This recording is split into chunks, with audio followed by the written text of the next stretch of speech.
ਵਾਹਿਗੁਰੂ ਸਾਹਿਬ ਜੀ। ਇੱਕ ਓੰਕਾਰ ਸਤਿਗੁਰ ਪ੍ਰਸਾਦ। ਸ੍ਰੀ ਨਾਨਕ ਅੰਗਦ ਗੁਰੂ ਅਮਰਦਾਸ ਪਦ ਬੰਦ। ਰਾਮਦਾਸ ਅਰਜਨ ਗੁਰੂ ਬਰ ਸ੍ਰੀ ਹਰਗੋਬਿੰਦ। ਹਰੀ ਰਾਏ ਹਰਿ ਕ੍ਰਿਸ਼ਨ ਗੁਰ ਤੇਗ ਬਹਾਦਰ ਚੰਦ। ਦਸਵੇਂ ਗੋਬਿੰਦ ਸਿੰਘ ਗੁਰੂ ਨਮੋ ਚਰਨ ਅਰਬਿੰਦ। जिसमें अमृत ज्ञान है मानक भगत वैराग। श्री गुरु ग्रंथ साहिब उद्धत बंदों कर अनुराग। खालसो होवै खुद खुदा जिम खूबी खूब खुदाए। आन न माने आन की एक सच्चे बिन पातशाही। एक हरि दा स्वरूप गुर ग्रंथ पंथ को बंद। ग्रंथ पंथ प्रकाश जह अब बरनो सुख कंद। ग्रंथ पंथ प्रकाश जह अब बरनो सुख कंद। वाहिगुरु जी का खालसा वाहिगुरु जी की फतेह। गुरु गरीब नवाज चबर तख्त दे मालक जुगो जुग अटल दसां पातशाहियां दी आत्मक जोत धन धन श्री गुरु ग्रंथ साहिब सच्चे पातशाह जी। सतगुरां दी अति अपार किरपा बख्शिश हुई है। गुरु महाराज जी दी पावन हजूरी गुरु के दरबार दी हाजरी सत्संग दीयां घड़ियां प्राप्त होईयां ने। आओ शाम का समा जो गुरु घर की मर्यादा अनुसार इतिहास की कथा का समा है। श्री गुरु पंथ प्रकाश रचित ज्ञानी ज्ञान सिंह जी इस महान इतिहासिक ग्रंथ की कथा लड़ी तहत आपां कर रहे हैं। 2 दिन अखंड पाठ साहिब। अज विसाखी खालसे का साजना दिवस अखंड पाठां दे भोग पए हन। उपरंत दीवान विच आपां पंथ खालसे की साजना विसाखी महत्व और विसाख का जो उपदेश गुरु महाराज ने दिता पंजवें पातशाह जी ने वो विचारां कीतियां। हुण जो लड़ी तहत आपां 2 दिन पहला इतिहास के गरीब नवाज पातशाह गुरु नानक देव महाराज जी का संखेप इतिहास ज्ञानी ज्ञान सिंह जी दस रहे ने कि गुरु पातशाह महाराज सुल्तानपुर लोधी तो भाई मरदाना जी ते भाई बाला जी समेत मनुखता नूं तारन वास्ते सच दा उपदेश देण वास्ते सतगुरु सच्चे पातशाह जी चले हन। लाहौर तो हो करके गरीब नवाज एमनाबाद की धरती ते पहुंचते हैं। आओ प्यार सत्कार नाल अगे कथा सरवण करिए। सतनाम श्री वाहिगुरु साहिब जी। चौंक जवाहर मल बीच गुर जुलम निहारियो। जवाहर मल चौंक दे विच जिथे सतगुरु महाराज जी ने लाहौर जुल्म हुंदा वेखिया। जहर कहर लाहौर शहर सवा पहर चारियो। जो महाराज ने फिर बचन उचारण कीते। गुरबाणी दी तुक है लाहौर शहर जहर कहर सवा पहर। ਇਹ ਮਹਾਰਾਜ ਨੇ ਬਚਨ ਜੋ ਹਨ ਉਚਾਰਨ ਕੀਤੇ। ਜਾਏ ਏਮਨਾਬਾਦ ਨੀਕ ਥਲ ਥਿਰ ਤਪ ਕੀਨਾ। ਫਿਰ ਏਮਨਾਬਾਦ ਦੀ ਧਰਤੀ ਤੇ ਮਹਾਰਾਜ ਪਹੁੰਚੇ ਹਨ। ਸੋਹਣੀ ਜਗ੍ਹਾ ਜਾ ਕਰਕੇ ਤਪ ਕੀਤਾ। ਲਾਲੋ ਬਾਢੀ ਕਰੀ ਸੇਵ ਥਾ ਭਗਤ ਜੋ ਪੀਨਾ। ਭਾਈ ਲਾਲੋ ਤਰਖਾਣ ਉਸਨੇ ਸੇਵਾ ਕੀਤੀ। परमात्मा दा पूरन भगत बंदगी वाला गुरमुख पुरुष। प्रेम नेम जुत संत संग मजलस तह होवे। प्रेम दे सहित मर्यादा दे नाल सत्संग हुंदी, मजलस सभा जुड़दी है। लगी रहे नित भीर आए गुर को सब जोवै। ਤੇ ਬੜੀ ਭੀੜ ਲੱਗਦੀ ਹੈ। ਗੁਰੂ ਮਹਾਰਾਜ ਦੇ ਲੋਕੀ ਦਰਸ਼ਨ ਕਰਦੇ ਹਨ ਆ ਕਰਕੇ। ਰੰਗਿਓ ਰਹਿ ਸਤ ਸੰਗ ਰੰਗ ਮੈਂ ਲਾਲੋ ਭਾਈ। ਭਾਈ ਲਾਲੋ ਵੀ ਸਤਸੰਗ ਦੇ ਵਿੱਚ ਰੰਗਿਆ ਗਿਆ। ਸਾਧ ਸੰਗਤ ਵਿੱਚ ਗੁਰੂ ਮਹਾਰਾਜ ਦੀ ਸੇਵਾ ਕਰਦਾ ਹੈ। ਕਥਾ ਕੀਰਤਨ ਕੇਰ ਰਹਿ ਝਰ ਲੱਗੀ ਸੁਭਾਈ। ਭਾਈ ਲਾਲੋ ਦੇ ਘਰ ਕਥਾ ਕੀਰਤਨ ਹੁੰਦਾ ਹੈ। ਬਾਹਰ ਰੋੜੀ ਸਾਹਿਬ ਸਥਾਨ ਤੇ ਮਹਾਰਾਜ ਬਿਰਾਜਦੇ ਸਨ, ਉੱਥੇ ਕਥਾ ਕੀਰਤਨ ਹੁੰਦਾ ਹੈ। ਔਰ ਝੜੀ ਲੱਗੀ ਰਹਿੰਦੀ ਹੈ ਕਥਾ ਕੀਰਤਨ ਦੀ। ਹਾਕਮ ਹੁਤੇ ਪਠਾਨ ਤਹਾਂ ਕੇ ਅਤ ਅਨਿਆਈ। ਉਥੋਂ ਦੇ ਜਿਹੜੇ ਹਾਕਮ ਮਾਲਕ ਰਾਜੇ ਸੀ ਪਠਾਨ, ਉਹ ਅਤ ਦੇ ਅਨਿਆਈ ਸੀ, ਬੇਇਨਸਾਫੀ ਪ੍ਰਜਾ ਤੇ ਜ਼ੁਲਮ ਕਰਨ ਵਾਲੇ ਸਨ। ਕਰ ਕਰ ਜ਼ੁਲਮ ਅਤੁਲਮ ਖਲਕ ਉਨ ਅਧਿਕ ਦੁਖਾਈ। ਉਹਨਾਂ ਨੇ ਜ਼ੁਲਮ ਕਰ ਕਰਕੇ ਇੰਨੇ ਜ਼ੁਲਮ ਕੀਤੇ, ਅਤੁਲਮ ਤੋਲੇ ਨਾ ਜਾਣ ਵਾਲੇ, ਬੇਅੰਤ ਜ਼ੁਲਮ। ਖਲਕ ਉਨ ਅਧਿਕ ਦੁਖਾਈ, ਪ੍ਰਜਾ ਨੂੰ ਬਹੁਤ ਜ਼ਿਆਦਾ ਦੁਖੀ ਕੀਤਾ ਹੈ। ਖੱਤਰੀ ਹੁਤੋ ਦੀਵਾਨ ਮਲਕ ਭਾਗੋ ਤਿਨ ਕੇਰਾ। ਉਸ ਦਾ ਉਥੋਂ ਦਾ ਪਠਾਣਾ ਦਾ ਦੀਵਾਨ ਸੀ ਹਾਕਮਾਂ ਦਾ, ਉਹਦਾ ਨਾਂ ਮਲਕ ਭਾਗੋ ਖੱਤਰੀ ਪਰਿਵਾਰ ਵਿੱਚੋਂ ਸੀ। ਗੁਰ ਸੋ ਰਖਤ ਵਿਵਾਦ ਹੇਤ ਬਰਬਾਦ ਬਧੇਰਾ। ਇਸ ਤਰ੍ਹਾਂ ਗੁਰੂ ਮਹਾਰਾਜ ਦੇ ਨਾਲ ਉਹਦਾ ਝਗੜਾ ਵਿਵਾਦ ਹੋਇਆ, ਬਹੁਤਾ ਜ਼ਿਆਦੇ ਭਾਵ। ਫਿਰ ਉਹ ਬਹੁਤ ਕਹਿ ਲਈਏ ਬਰਬਾਦੀ ਤਬਾਹੀ ਦਾ ਜੋ ਕਾਰਨ ਬਣਿਆ। ਬ੍ਰਹਮ ਭੋਜ ਤੇ ਕੀਨ ਗਰਭ ਸਹਿ ਗੁਰਹਿ ਬੁਲਾਇਓ। ਉਹਨੇ ਹੰਕਾਰ ਕੀਤਾ। ਮਾਲਕ ਭਾਗੋ ਜਿਹੜਾ ਬ੍ਰਹਮ ਭੋਜ ਦੇ ਨਾਮ ਦੇ ਉੱਤੇ ਐਸਾ ਲੰਗਰ ਲਾਉਂਦਾ ਸੀ, ਗੁਰੂ ਮਹਾਰਾਜ ਨੂੰ ਹੰਕਾਰ ਦੇ ਨਾਲ ਬੁਲਾਇਆ ਹੈ। ਨਹਿ ਤਹਿ ਗਏ ਸੁਰ ਬੱਗ ਜਗ ਮਹਿ ਠੱਗ ਜੋ ਰਚਾਇਓ। ਗੁਰੂ ਮਹਾਰਾਜ ਜੀ ਸਰਬੱਗ ਸਰਬ ਕਲਾ ਸਮਰੱਥ, ਜਿਹੜੇ ਗੁਰਮੁਖੋ ਦਿਲ ਦੀ ਜਾਣਦੇ ਹਨ, ਸਾਰੇ ਜਗਤ ਦੀਆਂ ਜਾਣਨ ਵਾਲੇ, ਉਸ ਮਲਕ ਭਾਗੋ ਨੂੰ ਠੱਗ ਜਾਣ ਕਰਕੇ ਉਹਦੇ ਘਰ ਨਹੀਂ ਗਏ। ਮੀਚ ਪ੍ਰੇਰਿਓ ਨੀਚ ਵੀਚ ਗੁਰ ਸਭਾ ਬੁਲਾਏ। ਉਹਦੀ ਮੌਤ ਨੇ ਉਸ ਮਲਕ ਭਾਗੋ ਨੀਚ ਨੂੰ ਪ੍ਰੇਰਿਆ ਤੇ ਗੁਰੂ ਮਹਾਰਾਜ ਨੂੰ ਸਭਾ ਦੇ ਵਿੱਚ ਬੁਲਾਇਆ ਹੈ। ਨਯੋ ਕੁਰਾਹੀ ਭਇਓ ਕੌਣ ਤੂੰ ਜਾਤ ਕਹਾਏ। ਪੁੱਛਿਆ ਮਹਾਰਾਜ ਨੂੰ, ਤੂੰ ਨਵਾਂ ਹੀ ਕੋਈ ਕੁਰਾਹੀਆ ਲੱਗਦਾ, ਤੇਰੀ ਜਾਤ ਕੀ ਹੈ ਦੱਸ। ਜਾਤ ਪਾਤ ਬ੍ਰਹਮ ਭੋਜ ਛੋੜ ਸ਼ੂਦਰ ਘਰ ਖੈ ਹੈ। ਤੂੰ ਜਾਤ ਪਾਤ ਦੇ ਮਰਿਆਦਾ ਨੂੰ ਛੋੜ ਕਰਕੇ ਬ੍ਰਹਮ ਭੋਜ ਛੱਡ ਕੇ ਸ਼ੂਦਰ ਦੇ ਘਰ ਦਾ ਖਾਂਦਾ ਹੈ। ਬਨਿਓ ਫਿਰਤ ਉਲਿਆਓ ਜਗਤ ਕੋ ਦੰਭ ਦਖੈ ਹੈ। ਉਲਿਆਓ ਨਾਮ ਹੁੰਦਾ ਹੈ ਸਾਧੂ ਦਾ, ਧਰਮ ਦਾ ਕੋਈ ਆਗੂ। ਕਹਿੰਦੇ ਤੂੰ ਤਾਂ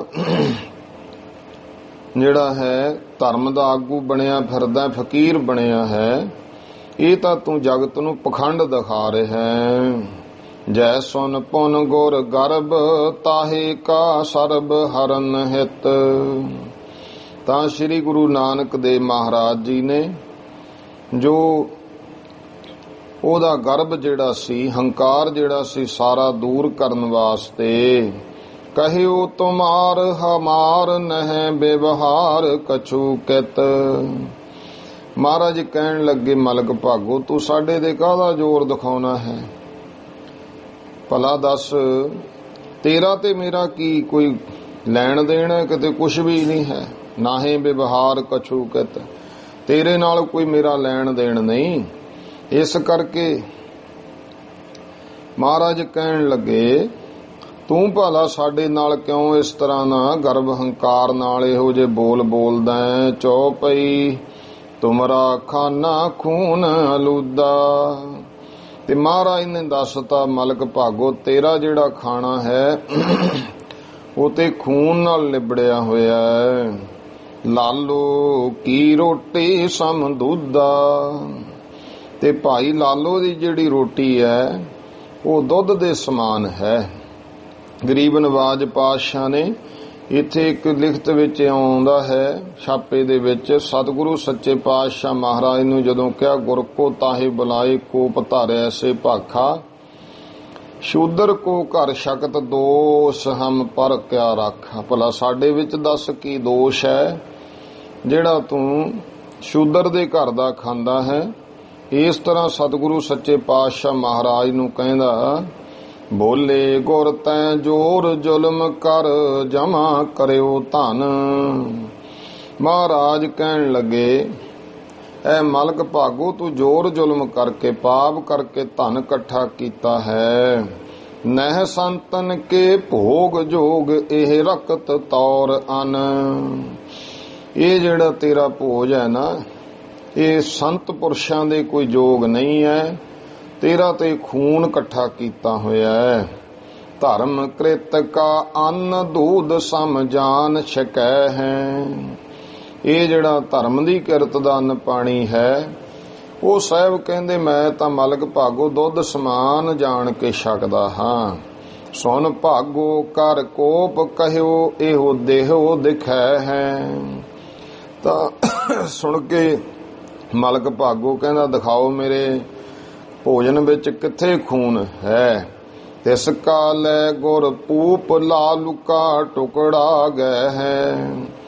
ਗਰੀਬ ਨਵਾਜ ਪਾਤਸ਼ਾਹ ਨੇ ਉਹਦੇ ਮਾਲ ਪੂੜਿਆਂ ਦਾ ਇੱਕ ਟੁਕੜਾ ਲਿਆ ਤੇ ਉਹ ਲੈ ਕਰਕੇ ਇਧਰੋਂ ਨਾਲ ਹੀ ਲਾਲੁਕਾ, ਤਿਸ ਕਾਲੈ ਗੁਰ ਪੂਪ ਲਾਲੂ ਕਾ ਟੁਕੜਾ ਗਏ ਹੈ। ਭਾਈ ਲਾਲੂ ਦਾ ਇੱਕ ਕੋਦਰੇ ਦਾ ਟੁਕੜਾ ਲੈ ਲਿਆ ਤੇ ਉਧਰੋਂ ਉਹਦੀ ਮਾਲ ਪੂੜਾ ਲੈ ਲਿਆ ਹੈ। ਉਭੇ ਦਬਾਏ ਜਬੈ ਲਹੂ ਦੁੱਧ ਟਪਕਿਓ ਤੈ ਹੈ। ਜਦੋਂ ਦੋਨਾਂ ਹੱਥਾਂ ਵਿੱਚ ਲੈ ਕੇ ਮਹਾਰਾਜ ਨੇ ਦਬਾਇਆ ਮਲਕ ਭਾਗੋ ਦੇ ਮਾਲ ਪੂੜਿਆਂ ਵਿੱਚੋਂ ਖੂਨ ਟਪਕ ਗਿਆ, ਖੂਨ ਦੀ ਧਾਰਾ ਵਹੀ ਤੇ ਭਾਈ ਲਾਲੋ ਦੇ ਜਿਹੜਾ ਹੈ ਕੋਦਰੇ ਦੇ ਪ੍ਰਸ਼ਾਦੇ ਟੁਕੜੇ ਵਿੱਚੋਂ ਦੁੱਧ ਦੀ ਧਾਰਾ ਚੱਲੀ ਹੈ। ਵੇਖੇ ਅਚਰਜ ਸਭ ਰਹੇ ਕੋਪ ਭਾਗੋ ਅਤਸ਼ੈ ਹੱਥ। ਸਾਰੇ ਦੇਖ ਕੇ ਹੈਰਾਨ ਹੋ ਗਏ ਤੇ ਬਹੁਤ ਜ਼ਿਆਦੇ ਮਲਕ ਭਾਗੋ ਨੂੰ ਰੋਸ਼ ਆਇਆ, ਗੁੱਸਾ ਆਇਆ। ਬਹੁ ਨਿਰਾਦਰੀ ਕਰੀ ਗੁਰੂ ਜੁਤ ਲਾਲੋ ਕੀ ਜਬ। ਗੁਰੂ ਮਹਾਰਾਜ ਜੀ ਦੀ ਨਰਾਦਰੀ ਕਰਦਾ ਭਾਈ ਲਾਲੋ ਦੀ ਵੀ ਨਰਾਦਰੀ ਜਦੋਂ ਬਹੁਤੀ ਕੀਤੀ। ਮਰਦਾਨੇ ਕੋ ਦੁਖ ਨਵਾਬ ਨੇ ਦੀਨੋ ਭਾਰੀ। ਇਹ ਉਹ ਵੀ ਸਮਾਂ ਸੀ ਦੇਖੋ ਭਾਈ ਮਰਦਾਨੇ ਨੂੰ ਵੀ ਜਿਹੜਾ ਬਹੁਤ ਜ਼ਿਆਦਾ ਦੁੱਖ। ਉਹ ਸਮਾਂ ਜਦੋਂ ਮਹਾਰਾਜ ਇੱਥੇ ਆਏ ਸਨ ਦੁਆਰਾ ਤੇ ਭਾਈ ਮਰਦਾਨੇ ਦੀ ਨਰਾਦਰੀ ਕੀਤੀ ਸੀ। ਉਸ ਸਮੇਂ ਦੀ ਨਾਲ ਇਹ ਕਥਾ ਦੇ ਰਹੇ ਹੈ। ਸੰਤ ਭਗਤ ਕੀ ਨਹਿ ਨਰਾਦਰੀ ਪ੍ਰਭੂ ਸਹਾਰੀ। ਕਹਿੰਦੇ ਭਾਈ ਜੋ ਪਰਮੇਸ਼ਰ ਹੈ ਉਹ ਆਪਣਿਆਂ ਸੰਤਾਂ ਭਗਤਾਂ ਦੀ ਨਰਾਦਰੀ ਨਹੀਂ ਸਹਾਰਦਾ। ਮਹਾਰਾਜ ਨੇ ਸਹਾਰੀ ਨਹੀਂ। ਅਤ ਅਨੀਤ ਤੈਨ ਕੇਰ ਹੇਰ ਨਭ ਬਾਣੀ ਹੋਈ। ਇਹ ਜਦੋਂ ਵਾਪਸ ਮਹਾਰਾਜ ਆਉਂਦੇ ਨੇ ਨਾ ਉਸ ਸਮੇਂ ਦੀ ਘਟਨਾ ਹੈ ਕਿ ਇਹ ਅਤ ਅਨੀਤੀ ਮੋ ਇੱਥੋਂ ਦੇ ਪਠਾਣਾਂ ਦੀ ਵੇਖ ਕੇ ਗਰੀਬ ਨਵਾਜ ਨੇ ਫਿਰ ਆਕਾਸ਼ਬਾਣੀ ਕਹੀ। ਜੈਸੀ ਸ੍ਰੀ ਗੁਰੂ ਸੁਣੀ ਤੈ ਲਾਲੋ ਪ੍ਰਤ ਗੋਈ ਤਬਾਈ। ਜੈਸੀ ਮੈਂ ਆਵੇ ਖਸਮ ਕੀ ਬਾਣੀ ਤੈਸੜਾ ਕਰੀ ਗਿਆਨ ਵੇ ਲਾਲੋ। ਇਹ ਬਚਨ ਕੇ ਜੈਸੇ ਗੁਰੂ ਮਹਾਰਾਜ ਕਹਿੰਦੇ ਮੈਨੂੰ ਅਕਾਲ ਪੁਰਖ ਤੋਂ ਬਚਨ ਆਏ ਆ, ਇਹ ਭਾਈ ਲਾਲੋ ਮੈਂ ਉਹ ਕਹਿ ਰਿਹਾ, ਇਹ ਸਮਾਂ ਆਉਣਾ ਐਸਾ ਪਾਪ ਕੀ ਜੰਜ ਲੈ ਕਾਬਲੋ ਧਾਇਆ ਜੋਰੀ ਮੰਗੈ ਲਾ ਦਾਨ ਵੇ ਲਾਲੋ। ਇਹ ਸ਼ਬਦ ਬਾਬਰ ਦੇ ਆਉਣ ਪ੍ਰਤੀ ਪੇਸ਼ੀਨ ਗੋਈ ਮਹਾਰਾਜ ਨੇ ਕੀਤੀ ਹੈ। ਸਾਰਾ ਸ਼ਬਦ ਉਚਾਰਾ ਗੁਰੂ ਇਹ ਕੋਪ ਬਢਾਏ। ਇਹ ਸਾਰਾ ਜਿਹੜਾ ਹੈ ਸ਼ਬਦ ਉਚਾਰਿਆ ਗੁਰੂ ਮਹਾਰਾਜ ਨੇ, ਭਾਵ ਗੁਰੂ ਸਾਹਿਬ ਨੂੰ ਐਸਾ ਰੋਸ ਆਇਆ, ਵੱਡ ਭਾਗੀ ਜਨ ਮਾਨ ਬਸੇ ਕਿਤੇ ਅਨਤੈ ਜਾਏ। ਜਿਹੜੇ ਵੱਡਿਆਂ ਭਾਗਾਂ ਵਾਲੇ ਸਾਨੂੰ ਤਾਂ ਫਿਰ ਸ਼ਹਿਰ ਛੱਡ ਕੇ ਮਹਾਰਾਜ ਨੇ ਕਹਿਤਾ ਸੀ ਰੋੜੀ ਸਾਹਿਬ ਦੇ ਸਥਾਨ ਤੇ ਆ ਜਿਓ। ਇਸ ਜਿਹੜਾ ਸ਼ਹਿਰ ਦਾ ਇਹਨਾਂ ਬਾਦ ਦੀ ਤਬਾਹੀ ਹੋਣੀ ਹੈ, ਇਸ ਕਰਕੇ ਮਹਾਰਾਜ ਦਾ ਬਚਨ ਮੰਨ ਕੇ ਉਤੇ ਹੋਰ ਜਗ੍ਹਾ ਚਲੇ ਗਏ। ਦੁਰਭਾਗੀ ਜੇ ਹੁਤੇ ਕੁਕਰਮ ਨ ਫਿਰ ਵੀ ਸ਼ੋਰ। ਜਿਹੜੇ ਮਾੜੇ ਭਾਗਾਂ ਵਾਲੇ ਸੀ ਉੱਥੇ ਫਿਰ ਵੀ ਮਾੜੇ ਕਰਮ ਨਹੀਂ ਛੱਡ ਰਹੇ। ਤਿਨ ਕੋ ਪੁਨਾ ਸੁਨਾਏ ਕਹਿਓ ਗੁਰੂ ਜਾ ਵਿਧੀ ਭੋਰ। ਗੁਰੂ ਮਹਾਰਾਜ ਨੇ ਫਿਰ ਉਹਨਾਂ ਨੂੰ ਸੁਣਾ ਕਰਕੇ ਇਸ ਤਰ੍ਹਾਂ ਭਾਈ ਬਚਨ ਕਹੇ, ਇਹੋ ਦੀਵਾਨ ਨਵਾਬ ਸ਼ਹਿਰ ਪਰ ਕਹਿਰ ਪਵੈ ਹੈ। ਕਿ ਇਹ ਜਿਹੜਾ ਸ਼ਹਿਰ ਹੈ ਇਮਨਾਬਾਦ ਦੇ ਉੱਤੇ ਬਹੁਤ ਵੱਡਾ ਨਵਾਬਾਂ ਤੇ ਕਹਿਰ ਪੈਣਾ ਹੈ। ਇੱਕ ਪਾਪੀ ਕੇ ਚੜੇ ਬੂੜ ਜਿਮ ਬੇੜੀ ਜੈ ਹੈ। ਜਿਵੇਂ ਪਾਪੀ ਚੜ ਜੇ ਤੇ ਬੇੜੀ ਡੁੱਬ ਜਾਂਦੀ ਹੈ, ਇਸ ਹਾਲ ਹੋਣਾ ਹੈ। ਇਹ ਸ਼ਹਿਰ ਦਾ ਬੁਰਾ ਹਾਲ ਹੋਵੇਗਾ। ਹਿਮ ਕਹਿ ਸਤਿਗੁਰ ਤਵੈ ਰਾਹੇ ਤਲਵੰਡੀ ਲਿਓ। ਇਸ ਤਰ੍ਹਾਂ ਸਤਿਗੁਰੂ ਜੀ ਇਥੋਂ ਫਿਰ ਤਲਵੰਡੀ ਦੇ ਰਸਤੇ ਚਲੇ ਗਏ। 20 ਬਰਸ ਕੇ ਬਾਦ ਗੋ ਬਚਨ ਗੁਰੂ ਸਫਲਾ ਥਿਓ। 20 ਸਾਲਾਂ ਬਾਅਦ ਇਸ ਗੁਰਮੁਖੋ ਫਿਰ ਬਚਨ ਸਫਲਾ ਹੋਇਆ। 78 ਮੈਂ ਆਏ ਮੁਗਲ ਬਾਬਰ ਨੇ ਕੀਓ। ਬਿਕਰਮੀ ਸੰਮ ਸੀ 78 ਦੇ ਵਿੱਚ ਬਾਬਰ ਚੜ ਕੇ ਆਇਆ। ਕਤਲ ਏਮਨਾ ਬਾਦ ਤਾਹੇ ਫਲ ਕਰਮ ਨ ਦਿਓ। ਤੇ ਇਹ ਗੁਰਮੁਖੋ ਏਮਨਾਬਾਦ ਦਾ ਜਿਹੜਾ ਇੱਥੇ ਇੰਨਾ ਕਤਲੇਆਮ ਕੀਤਾ ਕਿ ਉਸ ਨੂੰ ਉਥੋਂ ਦਾ ਫਲ ਮਿਲਿਆ। ਇਹ ਰਸਾਵਲ ਛੰਦ ਦੇ ਵਿੱਚ ਹੈ ਜੋ ਆਪਾਂ ਚੌਪਈ ਦੇ ਨਾਲ ਕਿਹਾ ਸੀ। ਮਹਾਰਾਜ ਕਹਿਣ ਲੱਗੇ ਹਨ ਤੁਮਰਾ ਖਾਨਾ ਖੂਨ ਆਲੂਦਾ। ਐ ਮਾਲਕ ਭਾਗੋ ਤੇਰਾ ਜਿਹੜਾ ਖਾਣਾ ਖੂਨ ਦਾ ਲਿਬੜਿਆ ਹੋਇਆ ਹੈ। ਲਾਲੋ ਕੀ ਰੋਟੀ ਸਮ ਦੁੱਧਾ। ਭਾਈ ਲਾਲੋ ਦੀ ਰੋਟੀ ਹੈ ਜਿਹੜੀ ਕੋਦਰੇ ਦਾ ਪ੍ਰਸ਼ਾਦਾ ਦੁੱਧ ਦੇ ਸਮਾਨ ਹੈ। ਜਹ ਕਹਿ ਟੁੱਕਰ ਲੈ ਕਰ ਦੋਈ। ਤਾਂ ਦੋਵੇਂ ਟੁੱਕਰ ਮਲਕ ਭਾਗੋ ਦਾ ਪੂੜਾ ਵੀ ਲੈ ਲਿਆ ਤੇ ਭਾਈ ਲਾਲੋ ਦਾ ਵੀ ਗੁਰਮੁਖੋ ਪ੍ਰਸ਼ਾਦਾ ਲਿਆ ਹੈ। ਦੁੱਧ ਲਹੂ ਟਪਕਾਇਓ ਸੋਈ। ਤਾਂ ਇੱਕ ਵਿੱਚੋਂ ਦੁੱਧ ਭਾਈ ਲਾਲੋ ਦੇ ਪ੍ਰਸ਼ਾਦੇ ਚੋਂ ਮਲਕ ਭਾਗੋ ਦੇ ਮਾਲ ਪੂੜੇ ਵਿੱਚੋਂ ਲਹੂ ਟਪਕਾਇਆ। ਵੇਖ ਅਚਰਜ ਬੜ ਲੋਗਨ ਮਾਨਾ। ਵੇਖ ਕੇ ਲੋਕਾਂ ਨੇ ਬਹੁਤ ਹੈਰਾਨ ਮੰਨਿਆ। ਨੀਕ ਨਰਨ ਗੁਰ ਈਸ਼ ਪਰਮਾਨਾ। ਗਰੀਬ ਨਵਾਜ ਪਾਤਸ਼ਾਹ ਨੂੰ ਚੰਗੇ ਲੋਕਾਂ ਨੇ ਤੇ ਜਾਣਿਆ ਕਿ ਗੁਰੂ ਮਹਾਰਾਜ ਅਕਾਲ ਪੁਰਖ ਦਾ ਹੀ ਸਰੂਪ ਹਨ। ਭਾਗੋ ਜਲ ਬਲ ਲੱਜਤ ਹੋਇ ਕੈ। ਮਾਲਕ ਭਾਗੋ ਜਲ ਵਲ ਗਿਆ ਬੇਸ਼ਰਮ ਲੱਜਤ ਸ਼ਰਮ ਦੇ ਵਿੱਚ ਹੋ ਕਰਕੇ। ਬਾਚ ਅਵਾਚ ਕਠੋਰ ਸੁਨੈ ਕੈ। ਬਹੁਤ ਹੀ ਕਠੋਰ ਉਹਨੇ ਬੋਲ ਬੋਲੇ। ਸੁਨੈ ਕੈ ਜਿਹੜੇ ਨਾ ਕਹਿਣ ਯੋਗ ਹਨ। ਜਾਦੂਗਰ ਸਿਹਰੀ ਬਤਲਾਇਓ। ਮਹਾਰਾਜ ਬਾਰੇ ਕਹਿੰਦੇ ਕੋਈ ਜਾਦੂਗਰ ਹੈ। ਸਿਹਰੀ ਕਹੀਏ ਜਾਦੂ ਮੰਤਰ ਕਰਨ ਵਾਲਾ। ਗੁਰ ਕੋ ਤਹਿ ਤੈ ਤੁਰਤ ਉਠਾਇਓ। ਗੁਰੂ ਮਹਾਰਾਜ ਨੂੰ ਤੁਰੰਤ ਉਥੋਂ ਉਠਾ ਦਿੱਤਾ। ਲਾਲੋ ਆਓ ਮਰਦਾਨੇ ਤਾਈ। ਭਾਈ ਲਾਲੋ ਤੇ ਭਾਈ ਮਰਦਾਨੇ ਦੇ ਤਾਈ ਕਰਿਓ ਬੇਇੱਜ਼ਤ ਕੋਪ ਮਹਾਈ। ਬਹੁਤ ਹੀ ਜ਼ਿਆਦਾ ਗੁੱਸੇ ਵਿੱਚ ਆ ਕੇ ਮਾਲਕ ਭਾਗੋ ਨੇ ਇਹਨਾਂ ਗੁਰਮੁਖਾਂ ਨੂੰ ਵੀ ਬੇਇੱਜ਼ਤ ਕੀਤਾ ਹੈ। ਹੈ ਸਮਰੱਥ ਜਗਤ ਜਨ ਜੋਈ। ਜੋ ਵੀ ਦੇਖੋ ਜਗਤ ਦੇ ਵਿੱਚ ਸਮਰੱਥ ਜਿਹੜੇ ਕੋਈ ਸਮਰੱਥ ਪੁਰਸ਼ ਜੋ ਹੈ ਸਮਰੱਥ ਜਨਕ ਜਨ। ਜਗਤ ਦੇ ਲੋਕੀ ਜਾਂ ਇਹ ਵੇਖਦੇ ਨੇ ਕਿ ਮਹਾਰਾਜ ਸਮਰੱਥ ਹਨ। ਤਾਹੇ ਨਿਰਾਦਰ ਹੋਏ ਤਾ ਹੋਈ। ਤੇ ਇਹ ਨਰਾਦਰ ਜਿਹੜਾ ਹੈ ਹੋਇਆ ਗੁਰੂ ਪਾਤਸ਼ਾਹ ਮਹਾਰਾਜ ਦੇ ਗੁਰਮੁਖਾਂ ਦਾ ਵੀ ਸਤਿਗੁਰਾਂ ਨਾਲ ਵੀ ਉਹਨੇ ਭੈੜੇ ਬੋਲ ਬੋਲੇ ਹਨ। ਬੈ ਪਰ ਪੈ ਵਹਿ ਨਿਜ ਹਿਤ ਕੋਪ ਨ ਕਰ ਹੈ। ਫਿਰ ਵੀ ਦੇਖੋ ਮਹਾਰਾਜ ਆਪ ਤੇ ਗੁਰੂ ਸਾਹਿਬ ਦੇ ਗੁਰਸਿੱਖ ਇਹ ਕੋਈ ਕ੍ਰੋਧ ਨਹੀਂ ਕਰ ਰਹੇ ਹਨ। ਭਾਵ ਮਹਾਰਾਜ ਦੇਖੋ ਜਿਹੜਾ ਕੋਈ ਸਮਰੱਥ ਪੁਰਸ਼ ਹੁੰਦਾ ਹੈ ਨਾ, ਉਹਦਾ ਨਰਾਦਰ ਵੀ ਹੋ ਜਾਵੇ ਤਾਹੇ ਨਰਾਦਰ ਹੋਏ ਤਾਂ ਹੋਈ। ਪੈ ਵਹਿ ਨਿਜ ਹਿਤ ਕੋਪ, ਆਪਣੇ ਨਿਜ ਦੇ ਹਿੱਤ ਵਾਸਤੇ ਉਹ ਕ੍ਰੋਧ ਨਹੀਂ ਕਰਦਾ ਹੁੰਦਾ। ਨਾਹੇ ਨਿਰਾਦਰ ਦਾਸਨ ਜਰ ਹੈ। ਪਰ ਜਿਹੜੇ ਸੇਵਕ ਨੇ ਉਹ ਆਪਣੇ ਸਤਿਗੁਰ ਦਾ ਨਰਾਦਰ ਨਹੀਂ ਜਰ ਸਕਦੇ। ਰਾਜਨੀਤ ਜਹਰੀਤ ਸਨਾਤਨ, ਇਹ ਅਸਲ ਰਾਜਨੀਤੀ ਪੁਰਾਣੀ ਇਸ ਤਰ੍ਹਾਂ ਦੀ ਰੀਤੀ ਹੈ, ਪੁਰਾਤਨ ਸਮੇਂ ਤੋਂ ਹੀ ਐਸਾ ਵੇਖਿਆ ਜਾਂਦਾ ਹੈ।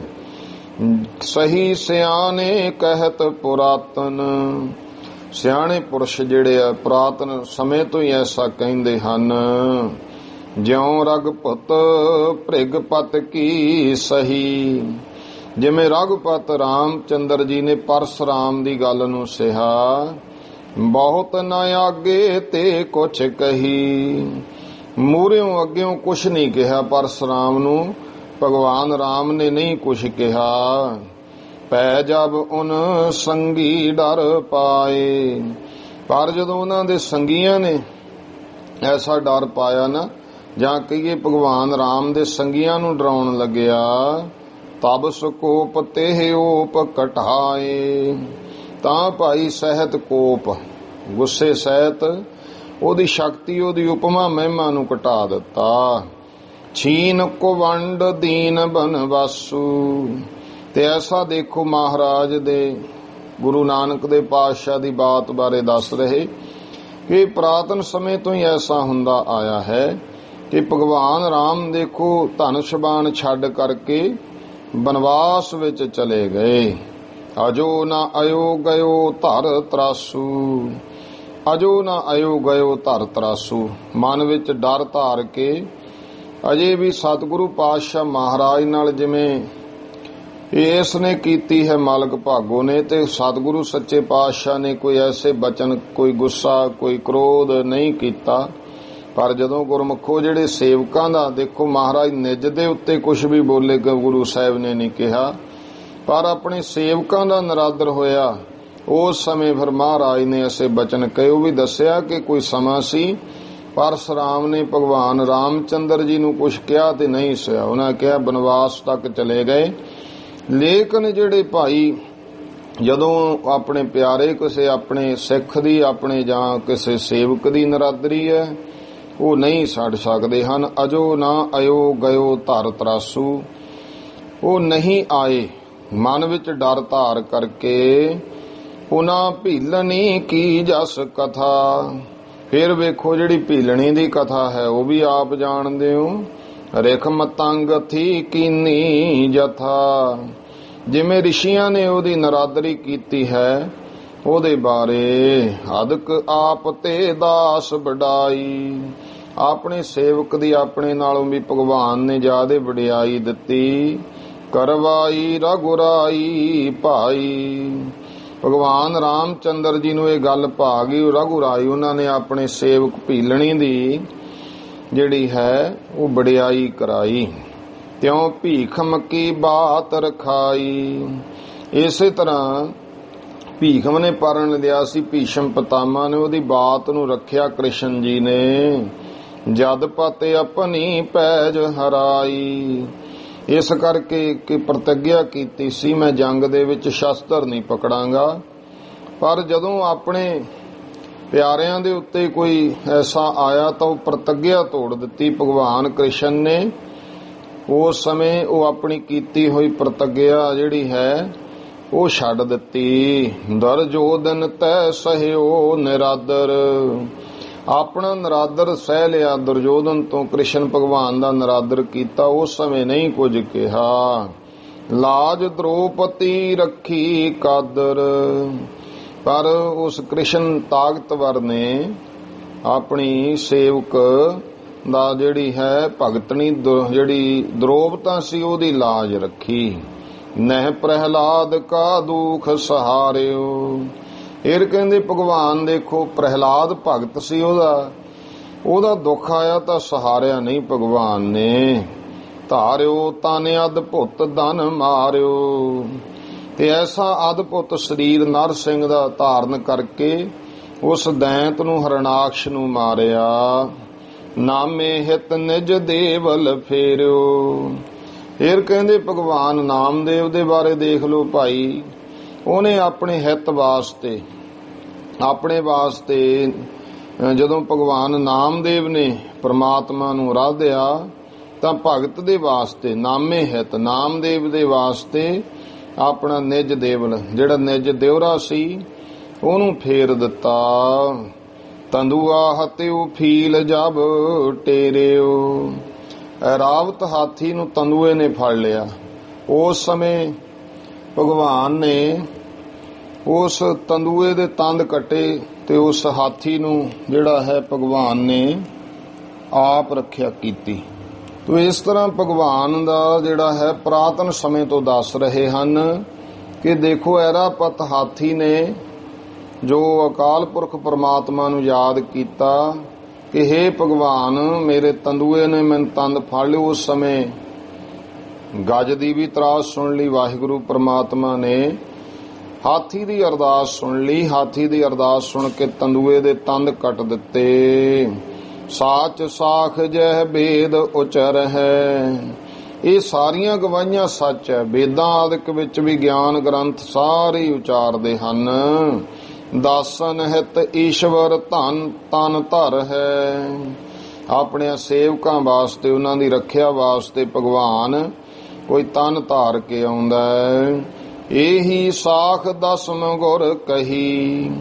ਇਹੀ ਗੱਲ ਭਾਈ, ਇਹੀ ਸਾਖਾ ਸਾਖ ਕਹੀਏ ਗਵਾਹੀ 10ਵੇਂ ਪਾਤਸ਼ਾਹ ਮਹਾਰਾਜ ਨੇ ਵੀ ਕਹੀ ਹੈ।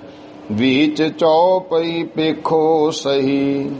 ਗਿਆਨੀ ਗਿਆਨ ਸਿੰਘ ਜੀ ਕਹਿੰਦੇ ਗੁਰਮੁਖੋ ਚੌਪਈ ਸਾਹਿਬ ਦੇ ਵਿੱਚ ਵੇਖ ਲਓ, ਇਹ ਵਿੱਚ ਲਿਖਿਆ ਹੋਇਆ। ਚੌਪਈ ਸਾਹਿਬ ਦੇ ਆਪਾਂ ਪੜ੍ਹਦੇ ਹਾਂ, ਸੰਤਨ ਦੁੱਖ ਪਾਏ ਤੇ ਦੁਖੀ। ਭਗਵਾਨ ਕਦੋਂ ਦੁਖੀ ਹੁੰਦਾ? ਜਦੋਂ ਉਹਦੇ ਪਿਆਰੇ ਸੰਤਾਂ ਨੂੰ ਕੋਈ ਦੁਖੀ ਕਰਦਾ, ਉਹਨਾਂ ਦਾ ਦੁੱਖ ਦੇਖ ਕਰਕੇ ਦੁਖੀ ਹੁੰਦਾ। ਸੁਖ ਪਾਏ ਸਾਧਨ ਕੇ ਸੁਖੀ। ਤੇ ਜਦੋਂ ਸੁਖ ਪਾਉਂਦੇ ਆ ਸਾਧਨ ਸਾਰੇ, ਉਹਨਾਂ ਕਰਕੇ ਭਾਈ ਭਗਵਾਨ ਵੀ ਸੁਖੀ ਹੈ ਤੇ ਸੁਖਾਂ ਸਹਿਤ ਹੀ, ਕਿਉਂਕਿ ਭਗਵਾਨ ਨੂੰ ਆਪਣੇ ਪਿਆਰੇ ਭਗਤ ਜਿਹੜੇ ਹਨ ਉਹ ਅਤ ਨਿਜ ਪਿਆਰੇ ਲੱਗਦੇ ਹਨ। ਅਬ ਤਿਉ ਕੋਪ ਹੋਏ ਗੁਰ ਨਾਨਕ। ਜਦੋਂ ਗੁਰਮੁਖੋ ਭਾਈ ਵਾਲੇ, ਭਾਈ ਮਰਦਾਨੇ, ਭਾਈ ਲਾਲੋ ਦੀ ਨਰਾਦਰੀ ਹੁੰਦੀ ਵੇਖੀ ਤਾਂ ਸਤਿਗੁਰੂ ਸੱਚੇ ਪਾਤਸ਼ਾਹ ਮਹਾਰਾਜ ਗੁਰੂ ਨਾਨਕ ਦੇਵ ਜੀ ਰੋਸ ਵਿੱਚ ਆਏ। ਦਇਓ ਸਰਾਪ ਦੁਸ਼ਟੋਂ ਕੋ ਭਿਆਨਕ। ਉਹਨਾਂ ਦੁਸ਼ਟਾਂ ਨੂੰ ਭਿਆਨਕ ਸ਼ਰਾਪ ਭਾਵ ਐਸੇ ਬਚਨ ਕਹਿ ਦਿੱਤੇ। ਆਪਣੀ ਤੋ ਨਿਰਾਦਰੀ ਸਹੀ। ਆਪਣੀ ਤੇ ਗੁਰੂ ਪਾਤਸ਼ਾਹ ਮਹਾਰਾਜ ਨੇ ਨਿਰਾਦਰੀ ਸਹਿ ਲਈ। ਮਰਦਾਨੇ ਲਾਲੋ ਹਿਤ ਕਹੀ। ਭਾਈ ਮਰਦਾਨੇ ਤੇ ਭਾਈ ਲਾਲੋ ਦੇ ਹਿੱਤ ਫਿਰੇ ਬਚਨ ਕਹੇ। ਆਸਾ ਰਾਗ ਤਿਲੰਗ ਮਝਾਰੀ। ਜੋ ਆਸਾ ਰਾਗ ਤੇ ਤਲੰਗ ਰਾਗ ਦੇ ਵਿੱਚ ਉਹ ਸ਼ਬਦ ਹਨ। ਸ਼ਬਦ ਉਚਾਰੇ ਐਸ ਮੁਰਾਰੀ। ਮੁਰਾਰੀ ਕਹੀਏ ਮੁਰ ਆਰੀ। ਮੁਰ ਦੈਂਤ ਨੂੰ ਨਾਸ਼ ਕਰਨ ਵਾਲੇ ਪਰਮਾਤਮਾ ਅਕਾਲ ਪੁਰਖ ਭਾਵ ਇੱਥੇ ਮੁਰਾਰੀ ਗੁਰੂ ਮਹਾਰਾਜ ਬਾਰੇ ਲਿਖਿਆ ਕਿ ਪਰਮੇਸ਼ਰ ਸਰੂਪ ਗੁਰੂ ਨਾਨਕ ਦੇਵ ਜੀ ਨੇ ਐਸੇ ਸ਼ਬਦ ਉਚਾਰੇ। ਜਾਂ ਤੇ ਦੁਸ਼ਟਨ ਕੀ ਜਰ ਜਾਵੇ। ਜਾਂ ਤੇ ਦੁਸ਼ਟਨ ਕੀ ਜਰ ਜਾਵੇ, ਜਿਸ ਕਰਕੇ ਦੁਸ਼ਟਾਂ ਦੀ ਜੜ ਪੁੱਟੀ ਜਾਵੇ। ਐਸੇ ਬਚਨ ਕਹਿ ਦਿੱਤੇ।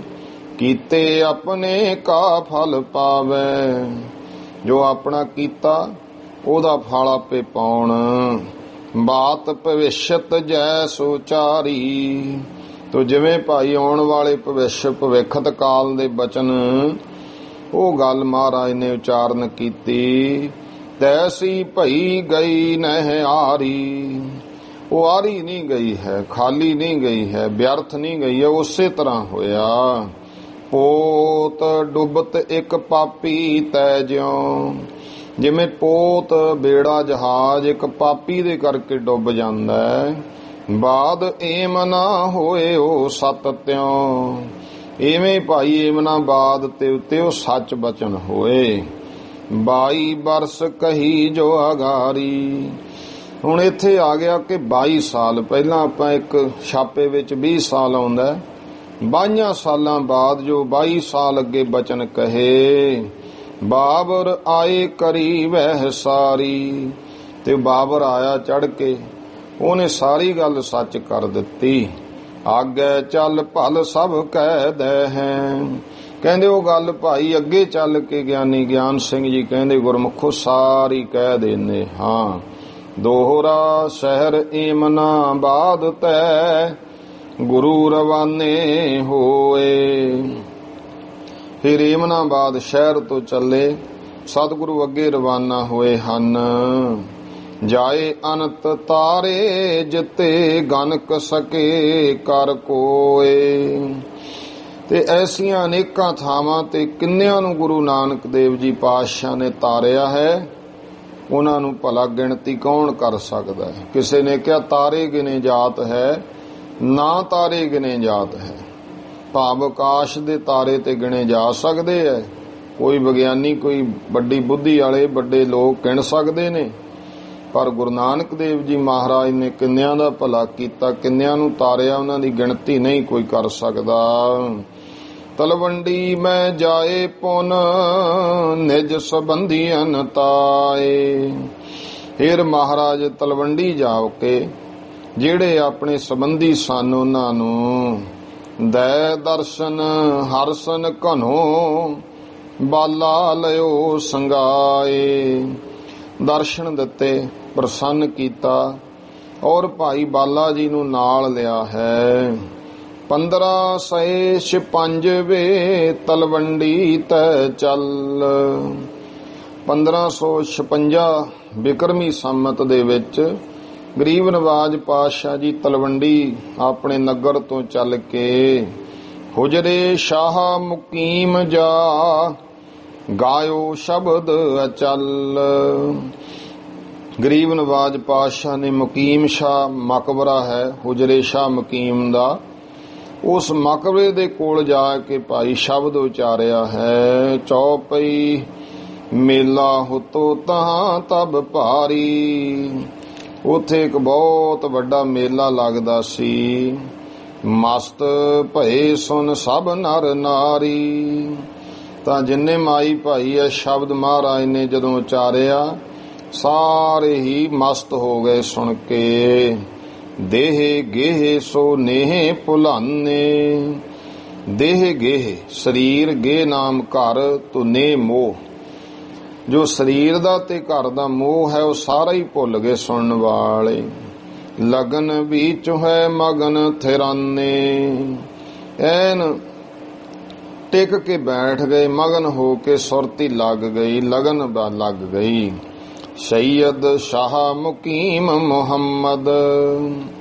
ਤੇ ਜਿਹੜਾ ਉੱਥੇ ਸੈਯਦ ਸ਼ਾਹ ਮੁਕੀਮ ਮੁਹੰਮਦ ਸੀ, ਸੋ ਆਇਓ ਪੁਨ ਪੜ ਅਹਮਦ। ਸੋ ਆਇਓ ਪੁਨ ਪੜ ਅਲਹਮਦ। ਅਲਹਮਦ ਕਹੀਏ ਕਿ ਕੁਰਾਨ ਦੀ ਪਹਿਲੀ ਸੂਰਤ ਦਾ ਨਾਮ ਹੈ, ਉਸਤਤ ਕਹਿ ਲੋ, ਵਡਿਆਈ ਕਹਿ ਲੋ। ਉਹ ਜਦੋਂ ਆਇਆ ਇਸ ਤਰ੍ਹਾਂ ਆਪਣੀ ਕੁਰਾਨ ਦੀ ਪਹਿਲੀ ਸੁਰਤੀ ਪੜ ਕਰਕੇ, ਵੇਖ ਤਸੀਰ ਗੁਰਬਾਣੀ ਕੇਰੀ। ਤੇ ਗੁਰਬਾਣੀ ਦੀ ਐਸੀ ਤਸੀਰ, ਗੁਰਬਾਣੀ ਦਾ ਐਸਾ ਪ੍ਰਭਾਵ ਵੇਖਿਆ। ਤਜਬ ਰਹਿ ਨਿਜ ਗਜਬ ਗੇਰੀ। ਉਹ ਗੁੱਸਾ ਜਿਹਾ ਛੱਡ ਕਰਕੇ ਹੈਰਾਨ ਰਹਿ ਗਿਆ ਹੈ। ਕਰੇ ਸਵਾਲ ਕਮਾਲ ਅਪਾਰੇ। ਤੇ ਉਸ ਨੇ ਬਹੁਤ ਅਪਾਰੇ, ਬੜੇ ਪੂਰਨ, ਬੜੇ ਚੰਗੇ ਚੰਗੇ ਮਹਾਰਾਜ ਨੂੰ ਸਵਾਲ ਕੀਤੇ ਹਨ। ਸ਼ਰਾ ਤਰੀਕਤ ਹਕੀਕਤ ਬਾਰੇ। ਸ਼ਰਾ ਕਹਿੰਦੇ ਨੇ ਕਰਮ ਕਾਂਡ ਦੇ ਕੀਤੇ। ਤਰੀਕਤ ਨਾਮ ਹੁੰਦਾ ਹੈ ਜਿਵੇਂ ਅੰਤਸ਼ ਕਰਨ ਦੀ ਸ਼ੁੱਧੀ ਤਰੀਕਾ ਉਪਾਸ਼ਨਾ ਦਾ। ਹਕੀਕਤ ਹੁੰਦਾ ਜਿਹੜਾ ਭਾਈ ਅਸਲ ਗਿਆਨ, ਬ੍ਰਹਮ ਗਿਆਨ ਦੀ ਅਵਸਥਾ ਵਾਲੇ। ਇਹ ਸਾਰੇ ਜਿਹੜੇ ਹਨ ਸਵਾਲ ਕੀਤੇ, और मार्फत सिफत खुदा की। फिर चौथा है मार्फत, आत्म ज्ञान, खुदा दी सिफत। ਇਹਦੇ ਬਾਰੇ ਕੁਛ ਉਹਨੇ ਸਵਾਲ ਕੀਤੇ ਗੁਰੂ ਨਾਨਕ ਦੇ ਪਾਤਸ਼ਾਹ ਜੀ ਨੂੰ। ਭਿਖ ਮੁਰਾਕ ਬੇ ਮਾਹੇ ਹੋਸ਼ ਖੁਐ।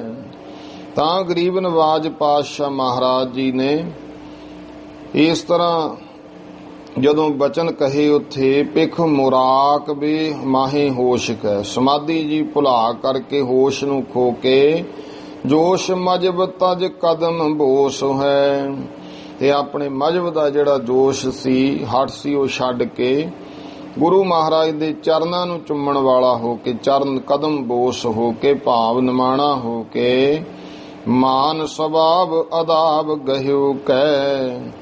ਗਰੀਬ ਨਵਾਜ ਪਾਤਸ਼ਾਹ ਸਤਿਗੁਰੂ ਸੱਚੇ ਪਾਤਸ਼ਾਹ ਜੀ ਦੇ ਚਰਨ ਫੜ ਲਿਆ। ਮਾਨ ਸੁਭਾਵ ਪੁੰਨੀ ਅਜਾਣ ਕਰਕੇ ਅਦਬ ਭਾਵ ਨਮਸਕਾਰ ਕੀਤੀ ਗਰੀਬ ਨਵਾਜ ਪਾਤਸ਼ਾਹ ਨੂੰ। ਤੂਰਨ ਗੁਰ ਪੂਰਨ ਮਗ ਆਨ ਲਹਿ, ਕੀ ਕਿਹਾ ਹੈ ਤੁਰੰਤ ਹੀ ਗੁਰ ਪੂਰਨ ਮਗ ਅਨ ਲਹਿ। ਇਸ ਤਰ੍ਹਾਂ ਗੁਰੂ ਸੱਚੇ ਪਾਤਸ਼ਾਹ ਮਹਾਰਾਜ ਨੇ ਇਹਨੂੰ ਉਪਦੇਸ਼ ਦਿੱਤਾ ਤੇ ਗਰੀਬ ਨਵਾਜ ਮਹਾਰਾਜ ਨੇ ਇੱਥੋਂ ਫਿਰ ਗੁਰਮੁਖੋ ਅੱਗੇ ਹੋਰ ਰਸਤਾ ਲੈ ਲਿਆ ਹੈ। ਸਿੱਖਨ ਕੋ ਸੁਖ ਸੰਪਤ ਪੂਰਨ ਪੂਰਤ। ਜੋ ਗੁਰੂ ਨਾਨਕ ਦੇ ਮਹਾਰਾਜ ਜੀ ਸਿੱਖਾਂ ਨੂੰ ਸਾਰੇ ਪਦਾਰਥ ਬਖਸ਼ਣ ਵਾਲੇ ਗਰੀਬ ਨਵਾਜ, ਚੂਹਣੀ ਗਏ ਸੋ ਮੋਹਣੀ ਮੂਰਤ। ਇਹ ਗੁਰਮੁਖੋ ਚੂਹਣੀ ਲਾਹੌਰ ਦੀ ਇੱਕ ਤਹਿਸੀਲ ਹੈ, ਵੱਡਾ ਪ੍ਰਧਾਨ ਨਗਰ ਹੈ। ਉੱਥੇ ਸਤਿਗੁਰੂ ਮੋਹਣੀ ਮੂਰਤ, ਮਨ ਨੂੰ ਮੋਹਣ ਵਾਲੇ ਗਰੀਬ ਨਵਾਜ ਪਾਤਸ਼ਾਹ ਜੀ ਉੱਥੇ ਗਏ ਹਨ। ਹਿੰਦੂ ਤੁਰਕ ਪੀਰ ਫਾਕੀਰੂ। ਜੋ ਹਿੰਦੂ ਕੀ ਤੁਰਕ ਕੀ ਵੱਡੇ ਪੀਰ ਕੀ ਫਕੀਰ ਕੀ, ਆਵਹਿ ਜਾਵਹਿ ਗੁਰ ਕੇ ਤੀਰੂ। ਗੁਰੂ ਮਹਾਰਾਜ ਦੇ ਕੋਲ ਆਉਂਦੇ ਐ, ਸਤਿਗੁਰੂ ਸੱਚੇ ਪਾਤਸ਼ਾਹ ਮਹਾਰਾਜ ਜੀ ਨੂੰ ਨਮਸਕਾਰਾਂ ਕਰਦੇ ਨੇ, ਉਪਦੇਸ਼ ਲੈਂਦੇ ਹਨ। ਪਰਾ ਬਹੀਰ ਭਈ ਵੱਡ ਭੀਰ। ਤੇ ਇਸ ਤਰ੍ਹਾਂ ਬਹੁਤ ਵੱਡਾ ਬਹੀਰ ਜਿਹੜਾ ਹੈ ਉੱਥੇ ਹੋਇਆ। ਆਵੈ ਜਾਵੈ ਗੁਰ ਕੇ ਤੀਰੂ। ਗੁਰੂ ਮਹਾਰਾਜ ਦੇ ਕੋਲ ਆਉਂਦੇ, ਗੁਰੂ ਨਾਨਕ ਕੋ ਜਾਣਤ ਪੀਰੂ। ਇਹ ਇੱਕ ਤੁਕ ਛਾਪੇ ਵਿੱਚੋਂ ਨਹੀਂ ਹੈ ਕਿ ਗੁਰੂ ਨਾਨਕ ਦੇ ਮਹਾਰਾਜ ਨੂੰ ਮਹਾਨ ਖੁਦਾ ਦਾ ਪੀਰ ਜਾਣਦੇ ਹਨ। ਪਰਾ ਬਹੀਰ ਭਈ ਵੱਡ ਭੀਰ। ਤੇ ਫਿਰ ਬਹੀਰ ਜਿਹੜਾ ਹੈ ਉਹ ਵੱਡਾ ਇੱਥੇ ਆਇਆ। ਹਿੰਦੂ ਤੁਰਕ ਪੀਰ ਫਕੀਰੂ, ਆਵੈ ਜਾਵੈ ਗੁਰ ਕੇ ਤੀਰੂ। ਪਰਾ ਬਹੀਰ ਭਈ ਵੱਡ ਭੀਰ। ਵੱਡੀ ਭੀਰ ਇੱਥੇ ਆ ਗਈ। ਵੱਡਾ ਭਾਵ ਬਹੀਰ ਨਾਮ ਹੁੰਦਾ ਪਰਿਵਾਰਾਂ ਸਮੇਤ ਗਰੀਬ ਨਵਾਜ ਪਾਤਸ਼ਾਹ ਮਹਾਰਾਜ ਦੇ ਕੋਲ ਆਉਂਦੇ ਨੇ। ਸਤਿਗੁਰੂ ਸੱਚੇ ਪਾਤਸ਼ਾਹ ਮਹਾਰਾਜ ਨੂੰ ਨਮਸਕਾਰਾਂ ਕਰਦੇ ਐ ਤੇ ਐਸਾ ਬਚਨ ਕਹਿੰਦੇ ਹਨ ਕਿ ਗਰੀਬ ਨਵਾਜ ਪਾਤਸ਼ਾਹ ਤੇ ਆਪ ਖੁਦਾ ਦੇ ਜੋ ਖੁਦਾ ਦੀ ਪੀਰ ਨੇ ਜਾਂ ਖੁਦਾ ਸਰੂਪ ਹੈ, ਕਿਉਂਕਿ ਹਰ ਇੱਕ ਦੀ ਗੁਰਮੁਖੋ ਬਿਰਤੀ ਹੈ। ਕੋਈ ਗੁਰੂ ਮਹਾਰਾਜ ਨੂੰ ਦੇਵਤਾ ਰੂਪ ਵਿੱਚ ਜਾਣਦਾ, ਕੋਈ ਕਹਿੰਦਾ ਸੀ ਇਹ ਤੇ ਖੁਦਾ ਦੇ ਕੋਈ ਮਹਾਨ ਪੈਗੰਬਰ ਨੇ, ਕਿਸੇ ਕਹਿਣਾ ਇਹ ਪ੍ਰਮਾਤਮਾ ਰੂਪ ਹੈ, ਕਿਸੇ ਕਹਿਣਾ ਇਹ ਖੁਦਾ ਰੂਪ ਹੈ। ਇਸ ਤਰ੍ਹਾਂ ਸਤਿਗੁਰੂ ਸੱਚੇ ਪਾਤਸ਼ਾਹ ਮਹਾਰਾਜ ਜੀ ਦੇ ਚਰਨਾਂ ਵਿੱਚ ਆਉਂਦੇ ਹੈ ਤੇ ਪਰਾ ਬਹੀਰ ਭਈ ਵੱਡ ਭੀੜ, ਬਹੁਤ ਵੱਡੀ ਭੀੜ ਮਹਾਰਾਜ ਦੇ ਕੋਲੇ ਵੱਡੇ ਬਹੀਰ ਚੱਲ ਕੇ ਆਉਂਦੇ ਹਨ ਤੇ ਸਤਿਗੁਰੂ ਸੱਚੇ ਪਾਤਸ਼ਾਹ ਮਹਾਰਾਜ ਨੂੰ ਨਮਸਕਾਰਾਂ ਕਰਦੇ। ਬਾਣੀ ਸੁਨ ਗੁਰ ਕੀ ਸੁਖ ਕਰਨੀ। ਗੁਰੂ ਮਹਾਰਾਜ ਦੀ ਜਿਹੜੀ ਬਾਣੀ ਹੈ ਉਹ ਸੁਣ ਕੇ ਜਿਹੜੀ ਸੁਖ ਦੇਣ ਵਾਲੀ, ਭੂਲ ਗਏ ਸਭ ਚਰਚਾ ਕਰਨੀ। ਜਿਹੜੇ ਕੋਈ ਸਵਾਲ ਲੈ ਕੇ ਆਉਂਦੇ ਆ ਵੱਡੇ ਵੱਡੇ ਪੀਰ ਫਕੀਰ, ਉਹ ਚਰਚਾ ਕਰਨੀ ਭੁੱਲ ਜਾਂਦੇ ਹਨ। ਦੰਭ ਦਰਪ ਛਲ ਛੋਰ ਅਪਾਰੇ। ਔਰ ਆਪਣੇ ਅੰਦਰੋਂ ਹੰਕਾਰ ਨੂੰ ਛੱਡ ਕਰਕੇ, ਛਲ ਫਰੇਬ ਸਾਰਾ ਛੱਡ ਕੇ, ਸੁਨ ਬਹੁ ਸਿੱਖ ਪਰੇ ਭਵ ਪਾਰੇ। ਉਹ ਸਾਰੇ ਜਾਣੇ ਗੁਰੂ ਕਾ ਉਪਦੇਸ਼ ਸੁਣ ਕੇ ਸਿੱਖ ਬਣ ਗਏ ਤੇ ਭਵ ਤੋਂ, ਭੌਜਲ ਤੋਂ, ਸੰਸਾਰ ਸਮੁੰਦਰ ਤੋਂ ਪਾਰ ਹੋ ਗਏ। ਸੈਰ ਮਾਲਵੇ ਕਾ ਪੁਨ ਕੀਨਾ। ਫਿਰ ਗਰੀਬ ਨਵਾਜ ਪਾਤਸ਼ਾਹ ਨੇ ਮਾਲਵੇ ਦੀ ਸੈਰ ਕੀਤੀ, ਭਾਵ ਮਾਲਵੇ ਵੱਲ ਨੂੰ ਚੱਲਣਾ ਸ਼ੁਰੂ ਕੀਤਾ। ਮਾਲਵੇ ਦੇ ਇਲਾਕੇ ਨੂੰ ਤਾਰਨ ਵਾਸਤੇ ਗਰੀਬ ਨਵਾਜ ਪਾਤਸ਼ਾਹ ਚੱਲੇ। ਤਾਰੇ ਅਨਗਨ ਲੋਗ ਨਵੀਨਾ, ਨਵੇਂ ਅਣਗਿਣਤ, ਬੇਅੰਤ, ਇੱਕ ਨਹੀਂ ਦੋ ਨਹੀਂ, ਕੋਈ ਗਿਣਤੀ ਨਹੀਂ, ਕਿੰਨਿਆਂ ਨੂੰ ਸਤਿਗੁਰਾਂ ਨੇ ਤਾਰਿਆ ਹੈ। ਢਿਗ ਮਗਵਾਲ ਗਾਮ ਗੁਰ ਥਿਰਕੇ, ਇਹ ਸੰਗਰੂਰ ਦਾ ਇਲਾਕਾ ਆ ਜਾਂਦਾ। ਸੰਗਰੂਰ ਸ਼ਹਿਰ ਦੇ ਨੇੜੇ ਇੱਕ ਮਗਵਾਲ ਨਾਮ ਦਾ ਨਗਰ ਹੈ, ਜਿੱਥੇ ਕਿ ਹੁਣ ਗੁਰਦੁਆਰਾ ਨਾਨਕਿਆਣਾ ਸਾਹਿਬ ਹੈ ਨਾ, ਇੱਧਰ ਆਪਾਂ ਕਦੇ ਤੁਸੀਂ ਨਹੀਂ ਗਏ, ਦਰਸ਼ਨ ਕੀਤੇ ਹੈ। ਗਰੀਬ ਨਵਾਜ ਪਾਤਸ਼ਾਹ ਜੀ ਉਸ ਮਗਵਾਲ ਨਗਰ ਦੇ ਕੋਲੇ ਮਹਾਰਾਜ ਉੱਥੇ ਠਹਿਰੇ ਹਨ। ਬੈਰਾਗੀ ਲੋਗਨ ਕੋ ਘਿਰ ਕੇ, ਤਾਂ ਜਿਹੜੇ ਲੋਕ ਸਨ ਬਰਾਗੀ ਫਕੀਰ ਇਤਿਆਦਿਕ, ਉਹਨਾਂ ਨੇ ਇਕੱਠੇ ਹੋ ਕਰਕੇ ਘਰ ਪਰਚਾ ਹਰ ਚਰਚਾ ਜੀਤੇ। ਗੁਰੂ ਮਹਾਰਾਜ ਗਰੀਬ ਨਵਾਜ ਪਾਤਸ਼ਾਹ ਦੇ ਨਾਲ ਉਹ ਚਰਚਾ ਕਰਨ ਲੱਗੇ। ਸਤਿਗੁਰਾਂ ਨੇ ਐਸੀਆਂ ਖੇਡਾਂ ਵਰਤਾਈਆਂ ਕਿ ਗੁਰਮੁਖੋ ਉਹਨਾਂ ਦੇ ਨੂੰ ਸਤਿਗੁਰਾਂ ਨੇ ਚਰਨੀ ਲਾਇਆ। ਗਰੀਬ ਨਵਾਜ ਪਾਤਸ਼ਾਹ ਨੇ ਐਸੀ ਖੇਡ ਵਰਤਾਈ ਕਿ ਚਰਚਾ ਵਿੱਚ ਸਤਿਗੁਰਾਂ ਉਹਨਾਂ ਨੂੰ ਜਿੱਤਿਆ। ਸਾਚੇ ਮਗਮੈ ਲਾਵਨ ਕੀਤੇ, ਉਹ ਪੀਰ ਫਕੀਰ ਜਿਹੜੇ ਸਾਧੂ ਸੰਤ ਸੀ ਉਹਨਾਂ ਨੂੰ ਵੀ ਸੱਚੇ ਮਾਰਗ ਤੇ ਲਾਉਣਾ ਕੀਤਾ। ਹੈ ਅਬ ਆਲੀ ਸ਼ਾਨ ਮੁਕਾਮ, ਇਹ ਗਿਆਨੀ ਗਿਆਨ ਸਿੰਘ ਕਹਿੰਦੇ ਭਾਈ ਉੱਥੇ ਹੁਣ ਬਹੁਤ ਹੀ ਸੋਹਣਾ ਸੁੰਦਰ ਆਲੀਸ਼ਾਨ ਭਾਵ ਮੁਕਾਮ ਸਥਾਨ ਗੁਰਦੁਆਰਾ ਸਾਹਿਬ ਹੈ। ਤਹਿ ਗੁਰ ਨਾਨਕ ਤਹਿ ਗੁਰੂ ਕਾ ਨਨਕਾਣਾ ਨਾਮ, ਉਸ ਨੂੰ ਵੀ ਗੁਰੂ ਕਾ ਨਨਕਾਣਾ ਨਾਮ, ਨਾਨਕਿਆਣਾ ਉਹਦਾ ਨਾਮ ਧਰਿਆ ਹੈ। ਭੂਪ ਸਰੂਪ ਸਿੰਘ ਬਣਵਾਇਓ, ਇਹ ਗੁਰਮੁਖੋ ਰਾਜੇ ਸਰੂਪ ਸਿੰਘ ਨੇ ਬਣਵਾਇਆ ਇਸ ਸਥਾਨ ਨੂੰ। ਲੰਗਰ ਜਾਰੀ ਹੈ ਕਰਵਾਇਓ, ਤੇ ਉੱਥੇ ਗੁਰੂ ਕਾ ਲੰਗਰ ਜਿਹੜਾ ਹੈ ਉਹ ਉਸ ਸਮੇਂ ਜਾਰੀ ਕਰਵਾਇਆ, ਭਾਵ ਚਲਾਉਣਾ ਕੀਤਾ। ਦੋਹਰਾ ਪਾਹੋਆ ਜੋ ਆਪੁਨਾ ਥਾਨੇਸਰ ਕੁਰ ਖੇਤ, ਇਹ ਗਰੀਬ ਨਵਾਜ ਪਾਤਸ਼ਾਹ ਮਹਾਰਾਜ ਜੀ ਨੇ ਪਾਹੋਆ ਜੋ ਆਪੁਨਾ, ਪਹੋਵੇ ਨੂੰ ਵੇਖਿਆ। ਸਤਿਗੁਰੂ ਸੱਚੇ ਪਾਤਸ਼ਾਹ ਮਹਾਰਾਜ ਪਹੋਵੇ ਗਏ ਨੇ। ਇਸ ਉਪਰੰਤ ਥਾਨੇਸਰ ਫਿਰ ਗੁਰਮੁਖੋ ਕੁਰੂਕਸ਼ੇਤਰ ਗਏ ਹਨ। ਪਹੁੰਚੇ ਸੂਰਜ ਗ੍ਰਹਿਣ ਪੈ ਆਏ ਜਨ ਸੁਨ ਭੇਤ, ਗਰੀਬ ਨਵਾਜ ਪਾਤਸ਼ਾਹ ਜੀ ਸੂਰਜ ਗ੍ਰਹਿਣ ਦਾ ਸਮਾਂ ਸੀ ਜਦੋਂ ਸਤਿਗੁਰੂ ਮਹਾਰਾਜ ਉੱਥੇ ਪਹੁੰਚੇ ਤੇ ਭੇਤ ਸੁਣ ਕੇ ਜਾਣ ਕਰਕੇ ਕਿ ਗੁਰੂ ਨਾਨਕ ਦੇਵ ਮਹਾਰਾਜ ਆਏ, ਬੇਅੰਤ ਦੁਨੀਆ ਪਹੁੰਚ ਗਈ। ਚੌ ਭਈ ਗੋਸ਼ਟ ਭਈ ਸਿੱਧਨ ਸੋ ਭਾਰੀ, ਇੱਥੇ ਸਿੱਧਾਂ ਦੇ ਨਾਲ ਮਹਾਰਾਜ ਦੀ ਵੱਡੀ ਚਰਚਾ ਹੋਈ। ਬਾਣੀ ਸੁਨ ਹੋਏ ਮੁਦ ਭਾਰੀ, ਗੁਰੂ ਸਾਹਿਬ ਦੀ ਬਾਣੀ ਸੁਣ ਕੇ ਬਹੁਤ ਹੀ ਪ੍ਰਸੰਨ ਹੋਏ। ਸਮੇਂ ਗ੍ਰਹਿਣ ਇੱਕ ਨ੍ਰਿਪ ਪ੍ਰਬੀਨਾ, ਤੇ ਉਸ ਸਮੇਂ ਗੁਰਮੁਖੋ ਗ੍ਰਹਿਣ ਦਾ ਸਮਾਂ ਸੀ, ਤਾਂ ਉਸ ਸਮੇਂ ਇੱਕ ਪ੍ਰਬੀਨ ਸਿਆਣਾ ਜਿਹੜਾ ਕੋਈ ਰਾਜਾ ਗੁਰ ਕੇ ਪਰਖਨ ਹਿਤ ਅਸ ਕੀਨਾ, ਉਹਨੇ ਗੁਰੂ ਮਹਾਰਾਜ ਦੇ ਪਰਖਣ ਦੇ ਵਾਸਤੇ ਇਸ ਤਰ੍ਹਾਂ ਕੀਤਾ। ਜਦੋਂ ਸਿੱਧਨ ਸੋਹਰ ਚਰਚਾ ਹੋਈ, ਜੀਤੇ ਨਾਥ ਪਰੇ ਪਗ ਸੋਈ। ਸੂਰਜ ਗ੍ਰਹਿਣ ਹੋਤੋ ਦਿਨ ਤਾਹੀ, ਖਲਕਤ ਇਕੱਠੀ ਭਈ ਮਹਾਈ। ਨਾਨਕ ਪੰਡਤ ਪੜੇ ਪੁਰਾਨ ਪਿਖੀ ਭਵਿਖਤ ਮਹਿ ਜਹ ਬਾਨ। ਨਾਨਕ ਨਾਮ ਹਰੀ ਅਵਤਾਰ, ਥੈਲੇ ਥਹਿ ਕਲੀ ਸਹਿਜ ਗਏ ਚਾਰ। ਐਸੇ ਵੀ ਬਚਨ ਆਉਂਦੇ ਹਨ ਕਿ ਉਸ ਸਮੇਂ ਭਾਈ ਇੱਕ ਰਾਜੇ ਨੇ ਪਰਖਣ ਦੇ ਵਾਸਤੇ ਐਸਾ ਕੀਤਾ। ਮ੍ਰਿਗ ਸ਼ਿਕਾਰ ਭੇਟ ਧਰ ਤਬ ਹੀ, ਤੇ ਗੁਰੂ ਮਹਾਰਾਜ ਦੀ ਭੇਟਾ ਇੱਕ ਸ਼ਿਕਾਰ ਕੀਤਾ ਹੋਇਆ ਮਿਰਗ ਧਰ ਦਿੱਤਾ। ਭਾਖਿਓ ਛਕੋ ਛਕਾਵੋ ਆਵਹੀ, ਕਹਿਣ ਲੱਗਿਆ ਜੀ ਆਪ ਵੀ ਛਕੋ ਤੇ ਹੋਰਾਂ ਨੂੰ ਵੀ ਛਕਾਓ ਹੁਣੇ ਹੀ। ਸੋ ਹਾਂਡੀ ਮੇ ਪਕਣਾ ਧਰਿਓ, ਇਹ ਹੁਣ ਜਿਹੜੀ ਕਥਾ ਹੈ ਇਹ ਗੁਰਮੁਖੋ ਬਹੁਤ ਸੰਖੇਪ ਹੈ। ਆਪਾਂ ਜਦੋਂ ਸ੍ਰੀ ਨਾਨਕ ਪ੍ਰਕਾਸ਼ ਦੀ ਕਥਾ ਪੜ੍ਹੀ ਉਹਦੇ ਵਿੱਚ ਪੂਰੇ ਵਿਸਥਾਰ ਨਾਲ ਸਾਰੀ ਗੱਲ ਆਉਂਦੀ ਹੈ। ਗੁਰੂ ਮਹਾਰਾਜ ਨੇ ਉਸ ਨੂੰ ਹਾਂਡੀ ਦੇ ਵਿੱਚ ਪੱਕਣਾ ਧਰ ਦਿੱਤਾ। ਪੇਖ ਸ਼ੋਰ ਮੇਲੇ ਮੈਂ ਪਰਿਓ। ਜਦੋਂ ਪਤਾ ਲੱਗਿਆ ਮੇਲੇ ਵਿੱਚ ਰੌਲਾ ਪੈ ਗਿਆ ਇਸ ਗੱਲ ਦਾ, ਪੰਡਤ ਨਾਨੂ ਥਾ ਤਹਿ ਭਾਰਾ। ਉਥੇ ਇੱਕ ਜਿਹੜਾ ਹੈ ਪੰਡਤ ਨਾਨੂ ਸੀ, ਬੜਾ ਵੱਡਾ ਪੰਡਤ ਸੀ। ਅਸਲ ਵਿੱਚ ਇਹ ਜਗਤ ਰਾਏ ਜਿਹੜਾ ਸੀ, ਇਹ ਉਸ ਜਗਤ ਰਾਏ ਦਾ ਪੁੱਤਰ ਸੀ ਜਿਹੜਾ ਮਿਰਗ ਲਿਆਇਆ ਸੀ, ਗਰੀਬ ਨਵਾਜ ਪਾਤਸ਼ਾਹ ਮਹਾਰਾਜ। ਕਿਉਂਕਿ ਇੱਕ ਪੰਡਤ ਨਾਨੂ ਨੇ ਨਾਨਕ ਪੰਡਤ ਪੜ੍ਹੇ ਕੁਰਾਨ, ਉਹਨੇ ਆਪਣਾ ਨਾਂ ਨਾਨਕ ਕਹਾਉਣਾ ਸ਼ੁਰੂ ਕਰਤਾ ਸੀ। ਉਹ ਨਾਨਕ ਪੰਡਤ ਕਹਿੰਦਾ, ਉਹਨੇ ਪੁਰਾਣ ਪੜ੍ਹੇ ਹੋਏ ਸੀ।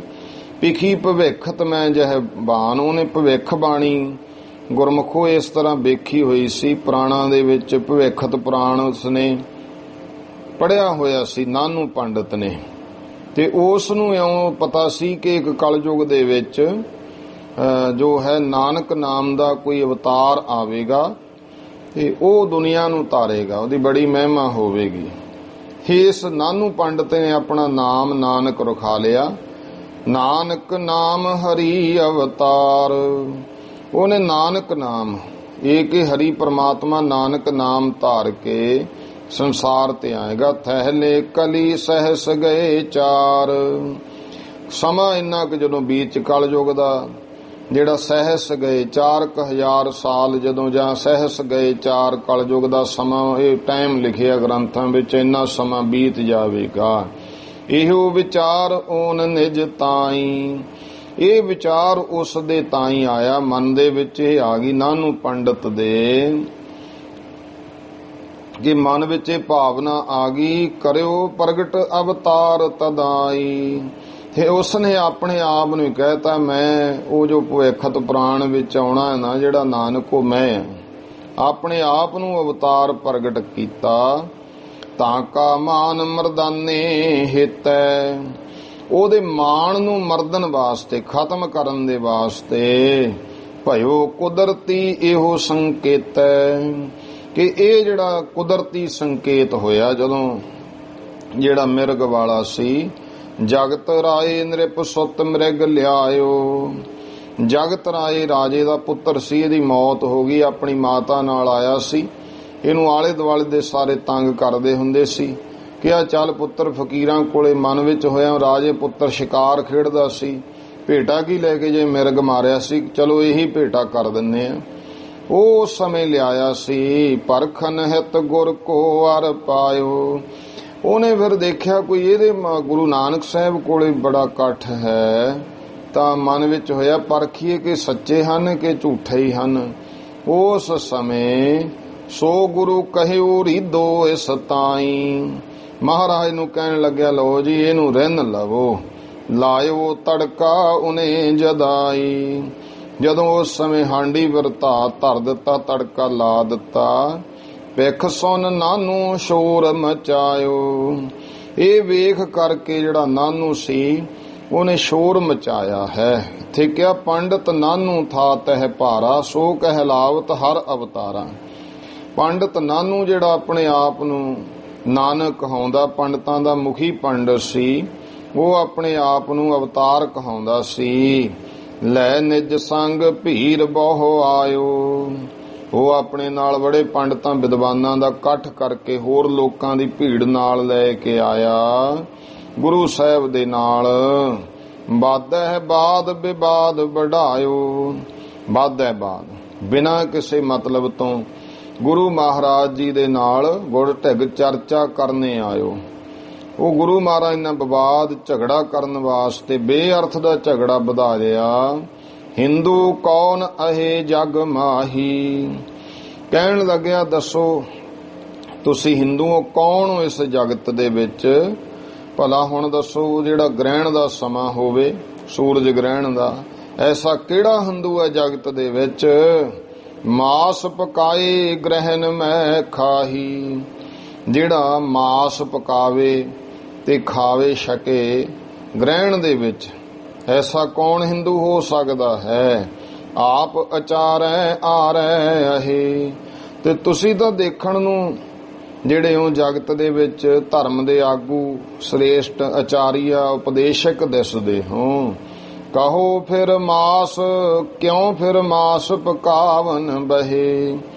ते तुहानू ते पता होना चाहिदा है कि इस समय मास नहीं रिंधना, ग्रहण दा समय, तुसी क्यों मका मास नू पकाउण बह गए। जो पुन उत्तर गुरु उचारे। ਤਾਂ ਭਾਈ ਫਿਰ ਸ੍ਰੀ ਗੁਰੂ ਨਾਨਕ ਦੇ ਮਹਾਰਾਜ ਨੇ ਬਚਨ ਉਚਾਰੇ ਉੱਤਰ ਦੇ ਵਿੱਚ, ਹੈ ਹਮ ਹਿੰਦੂ ਤੁਰਕ ਤੈ ਨਿਆਰੇ। ਕਹਿਣ ਲੱਗੇ ਭਾਈ ਅਸੀਂ ਤਾਂ ਇਹਨਾਂ ਨੂੰ ਪੰਡਤ ਹਿੰਦੂ ਤੁਰਕ ਤੋਂ ਨਿਆਰੇ ਹਾਂ। ਫੱਕਰ ਜਾਤ ਇਲਾਹੀ ਹਿੰਦੂ ਤੁਰਕ ਦੋਹਨ ਤੈ ਤੈ ਨਿਆਰੋ। ਅਸੀਂ ਹਿੰਦੂ ਔਰ ਤੁਰਕ ਦੋਹਾਂ ਤੋਂ ਜਿਹੜਾ ਨਿਆਰਾ ਭਾਵ ਕੋਈ ਫੱਕਰ ਫਕੀਰ ਹੁੰਦਾ ਹੈ ਨਾ, ਮਹਾਰਾਜ ਕਹਿੰਦੇ ਉਹ ਕੋਈ ਹਿੰਦੂ ਹੈ ਤੁਰਕ ਹੈ, ਦੋਨਾਂ ਤੋਂ ਨਿਆਰਾ। ਫੱਕਰ ਜਾਤ ਇਲਾਹੀ ਧਾਰੋ। ਇਹ ਜਾਣ ਲੈ ਕਿ ਫੱਕਰ ਜਾਤ ਇਲਾਹੀ, ਜਿਹੜਾ ਫੱਕਰਾਂ ਦੀ ਜਾਤ ਕੀ ਹੈ, ਇਲਾਹੀ ਜਾਤ ਹੈ, ਰੱਬੀ ਜਾਤ ਹੁੰਦੀ ਹੈ। ਛੋਹੇ ਪਾਰਸ ਜਿਉ ਤਾਂਬਾ ਲੋਹਾ। ਜਿਵੇਂ ਕਹਿੰਦੇ ਪਾਰਸ ਨੂੰ ਛੋਹ ਕੇ ਜਿਹੜਾ ਤਾਂਬਾ ਜਾਂ ਲੋਹਾ ਹੈ, ਅਲੱਗ ਉਭੈ ਤੇ ਸੋਨਾ ਸੋਹਾ। ਉਹ ਦੋਹਾਂ ਤੋਂ ਵੱਖਰਾ ਸੋਨਾ ਹੋ ਜਾਂਦਾ, ਸੋਨਾ ਬਣ ਕੇ ਸ਼ੋਭਾ ਪਾਉਂਦਾ ਹੈ। ਹਿੰਦੂ ਤੁਰਕ ਮੱਧ ਸਾਰ ਗਰਾਹੀ। ਹਿੰਦੂ ਤੁਰਕ, ਹਿੰਦੂ ਤੇ ਤੁਰਕ ਦੇ ਵਿੱਚੋਂ ਜਿਹੜਾ ਤਤ ਗ੍ਰਹਿਣ ਵਿੱਚ ਜਿਹੜਾ ਸਾਰ ਤਤ ਹੈ, ਗ੍ਰਾਹੀ ਤਤ ਨੂੰ ਗ੍ਰਹਿਣ ਕਰਨ ਵਾਲਾ। ਮਤਾ ਹਮਾਰ ਨੀਕ ਢਿਗ ਆਹੀ। ਇਹ ਜਾਣ ਲੈ ਕਿ ਉਹ ਸਾਡਾ ਮਤ ਹੈ, ਸਾਡਾ ਮਜ਼ਹਬ ਹੈ, ਉਹ ਜਾਣ ਚੰਗਾ ਜਿਹੜਾ ਹੈ ਅਸੀਂ ਤਾਂ ਉਹ ਦ੍ਰਿੜ ਕੀਤਾ। ਭਾਵ ਹਿੰਦੂ ਤੁਰਕ ਤੋਂ ਨਿਆਰੇ ਹੋ ਕੇ ਜੋ ਤਤ ਵਸਤੂ ਹੈ ਉਹਨੂੰ ਗ੍ਰਹਿਣ ਕਰਨ ਦੇ ਵਾਸਤੇ ਅਸੀਂ ਤੇ ਇਹ ਜਿਹੜਾ ਹੈ ਮਤ ਧਾਰਿਆ ਹੈ। ਮਾਸ ਵੀਚ ਤੈ ਮਾਸ ਜਮਾਵਤ। ਜੋ ਸਤਿਗੁਰੂ ਨੇ ਕਿਹਾ ਨਾ, ਮਾਸੋ ਜੰਮੇ ਮਾਸੋ ਨਿੰਮੇ ਹਮ ਮਾਸੇ ਕੇ ਭਾਂਡੇ, ਉਹ ਬਚਨ ਸਤਿਗੁਰੂ ਸੱਚੇ ਪਾਤਸ਼ਾਹ ਨੇ ਕਹੇ ਕਿ ਇਹਨਾਂ ਨੂੰ ਪੰਡਤ ਮਾਸ ਤੋਂ ਹੀ ਅੱਗੇ ਮਾਸ ਜੰਮਦਾ ਹੈ। ਲਾਜ ਨਹੀਂ ਤੁਮ ਕੋ ਤਹਿ ਆਵਤ। ਤੈਨੂੰ ਭਲਾ ਕੋਈ ਲੱਜਿਆ ਨਹੀਂ, ਤੈਨੂੰ ਕੋਈ ਜਾਣ ਨਹੀਂ ਹੈ ਕਿ ਇਹ ਤਾਂ ਸਾਰੇ ਇਸ ਗੱਲ ਨੂੰ ਜਾਣਦੇ ਹਨ, ਮਾਸ ਤੋਂ ਹੀ ਅੱਗੇ ਸਾਰੇ ਪੈਦਾ ਹੁੰਦੇ ਹਨ। ਸੁਨ ਸੁਲਾ ਕੁਲ ਹੈ ਪੰਥ ਹਮਾਰਾ। ਮਹਾਰਾਜ ਕਹਿਣ ਲੱਗੇ ਸੁਲਾ ਕੁਲ, ਸਾਡਾ ਜਿਹੜਾ ਪੰਥ ਹੈ ਸੁਲਾ ਕੁਲ ਹੈ। ਇਉਂ ਬਚਨ ਕਹੇ ਨੇ ਕਿ ਦੇਖ ਸਾਰੀ ਜਗ੍ਹਾ ਦੇ ਉੱਤੇ ਮਾਸ ਰਿਖਨ ਅਵਤਾਰਨ ਖਾਇਓ, ਕਾਹੇ ਤੁਮ ਇਹ ਬੁਰਾ ਬਤਾਏ। ਤੂੰ ਕਿਉਂ ਨਾ ਮਾਸ ਬੀਜ ਤੇ ਉਪਜੈ ਮਾਸ। ਮੰਮਾ ਮਿਲ ਹੈ ਮਾਸ ਗਰਾਸ, ਨਾਰ ਮਾਸ ਘਰ ਵਿਆਹੇ ਲਿਆਵਤ। ਅਰਧ ਕਪੋਲ ਮੁਖ ਮਾਸ ਮਾਸ ਮੁਖ ਪਾਵਤ।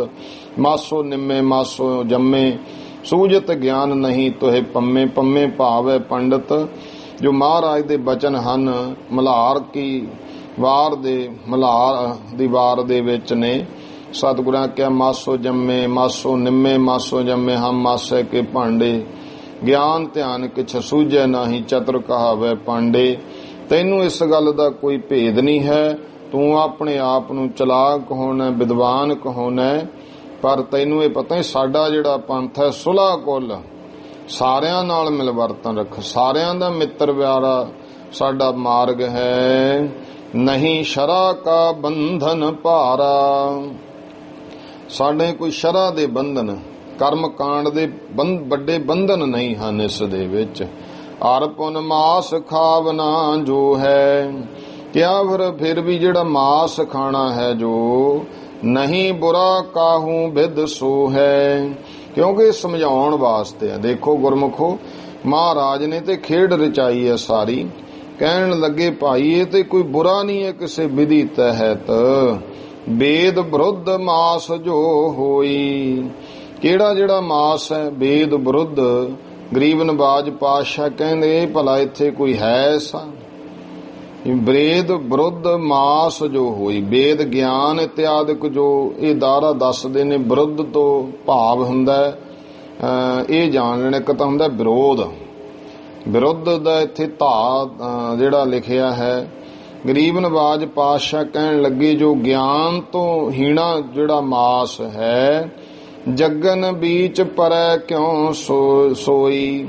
ਜਾਂ ਇਹ ਕਹੀਏ ਵੀ ਤੁਹਾਡੇ ਗਿਆਨ ਤੋਂ ਨੇ, ਤੁਸੀਂ ਕਹਿੰਦੇ ਮਾਸ ਹੈ, ਫਿਰ ਤੁਸੀਂ ਇਹ ਦੱਸੋ ਜੱਗਾਂ ਦੇ ਵਿੱਚ ਕਿਉਂ ਹੈ? ਜੱਗ ਜਿਹੜਾ ਹੈ, ਜਿਵੇਂ ਗੈਂਡਾ ਵੱਢ ਲਿਆ, ਗਊ ਮੇਧ ਜੱਗ ਵੀ ਕੀਤੇ, ਗੈਂਡਾ ਮੇਧ ਜੱਗ ਕੀਤੇ, ਅਸ਼ਮੇਧ ਜੱਗ ਕੀਤੇ। ਮੇਧ ਨਾ ਮਾਰਨਾ, ਇਹ ਪਸ਼ੂਆਂ ਨੂੰ ਮਾਰ ਕੇ ਜੱਗ ਕਰਦੇ ਸਨ। ਜੇ ਇਹ ਮਾਸ ਵੇਦਾਂ ਦੇ ਖਿਲਾਫ ਹੈ, ਇੱਥੇ ਗੱਲ ਆ ਗਈ ਵੇਦ ਵਿਰੁੱਧ ਮਾਸ ਜੋ ਹੋਈ, ਜੇ ਮਾਸ ਵਰਤਣਾ ਵੇਦਾਂ ਦੇ ਵਿਰੁੱਧ ਹੈ, ਜੱਗਨ ਬੀਚ ਪਰੈ ਕਿਉਂ ਸੋਈ? ਫਿਰ 10 ਜੱਗਾਂ ਦੇ ਵਿੱਚ ਮਹਾਰਾਜ ਕਹਿੰਦੇ ਕਿਉਂ ਪੈਂਦਾ ਹੈ? ਭੋਗ ਦੇਵਤਨ ਕੋ ਪਲ ਲਗ ਹੈ। ਫਿਰ ਇਹਦਾ ਤੁਸੀਂ ਭੋਗ ਵੀ ਲਵਾਉਨੇ, ਜਿਹਦਾ ਮਤਲਬ ਦੇਵਤਿਆਂ ਨੂੰ ਇਸ ਦਾ ਭੋਗ ਮਾਸ ਦਾ ਲੱਗਦਾ ਹੈ। ਮਾਸਹੀਨ ਪੂਰਨ ਨਹਿ ਜਗ ਹੈ। ਮਾਸ ਤੋਂ ਬਿਨਾਂ ਤੇ ਤੁਹਾਡੇ ਜੱਗ ਨਹੀਂ ਪੂਰਨ ਹੁੰਦੇ। ਮਹਾਰਾਜ ਕਹਿੰਦੇ ਉਦੋਂ ਤੇ ਤੁਸੀਂ ਸਾਰੇ ਇਹ ਸਾਰਾ ਕੁਝ ਕਰਦੇ ਹੋ। ਮਾਸ ਰਿਖਨ ਅਵਤਾਰਨ ਖਾਇਓ, ਤੇ ਇਸ ਕਰਕੇ ਕਰਦੇ ਹੋ ਨਾ, ਤੁਸੀਂ ਕਹਿੰਦੇ ਸਾਡੇ ਰਿਸ਼ੀਆਂ ਮੁਨੀਆਂ ਅਵਤਾਰਾਂ ਨੇ ਮਾਸ ਖਾਦਾ। ਵੇਦ ਪੁਰਾਨ ਕਤੇਬਨ ਗਾਇਓ, ਇਹ ਦੱਸੋ ਤੁਹਾਡੇ ਵੇਦਾਂ ਪੁਰਾਣਾ ਹੋਰ ਕਤੇਬਾਂ ਗ੍ਰੰਥਾਂ ਦੇ ਵਿੱਚ ਜਿਹੜਾ ਹੈ ਗਾਇਆ ਹੋਇਆ, ਭਾਵ ਕਿਹਾ ਹੋਇਆ ਹੈ।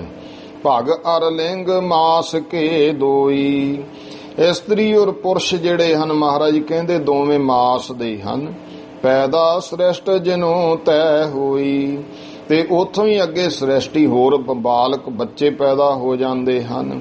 ਮਾਸ ਵੀਚ ਤੈ ਉਪਜਤ ਮਾਸ, ਮਾਸ ਤੋਂ ਹੀ ਮਹਾਰਾਜ ਕਹਿੰਦੇ ਹੋਰ ਅੱਗੇ ਮਾਸ ਪੈਦਾ ਹੋਈ ਜਾਂਦਾ ਹੈ।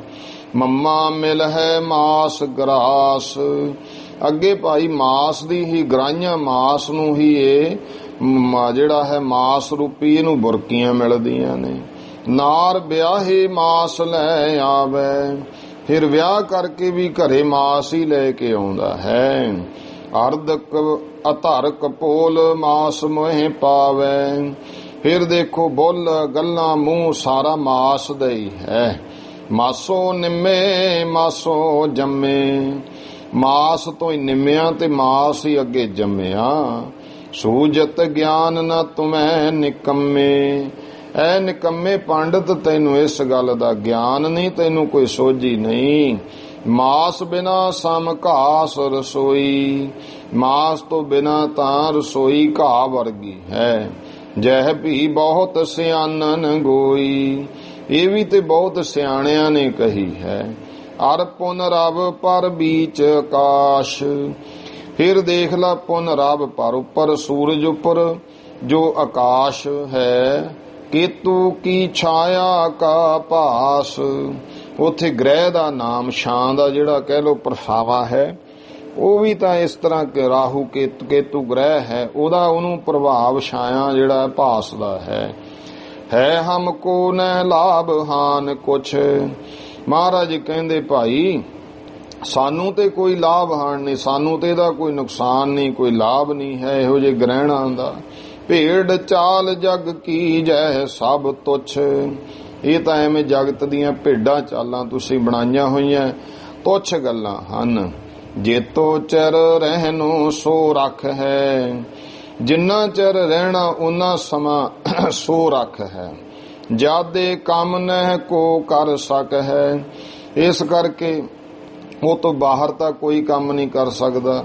ਇਹ ਗ੍ਰਹਿਣਾ ਗੁਰੂਣਾ ਦਾ ਮਹਾਰਾਜ ਕਹਿੰਦੇ ਕੀ ਹੈ, ਤੁਸੀਂ ਭੇਡਾਂ ਚਾਲਾਂ ਬਣਾਈਆਂ ਹੋਈਆਂ, ਉਹ ਪਰਮਾਤਮਾ ਦੇ ਹੱਥ ਵਿੱਚ ਹੈ। ਜਿੰਨਾ ਟਾਈਮ ਉਹਨੇ ਰੱਖਣਾ ਉਹਨਾਂ ਸਮਾਂ ਰੱਖਦਾ ਹੈ। ਜਾਦੇ ਕੰਮ ਨਹਿ ਕੋ ਕਰ, ਕੋਈ ਜ਼ਿਆਦਾ ਉਮਰ ਜਾਂ ਕੋਈ ਘੱਟ ਨਹੀਂ ਕਰ ਸਕਦਾ ਹੈ।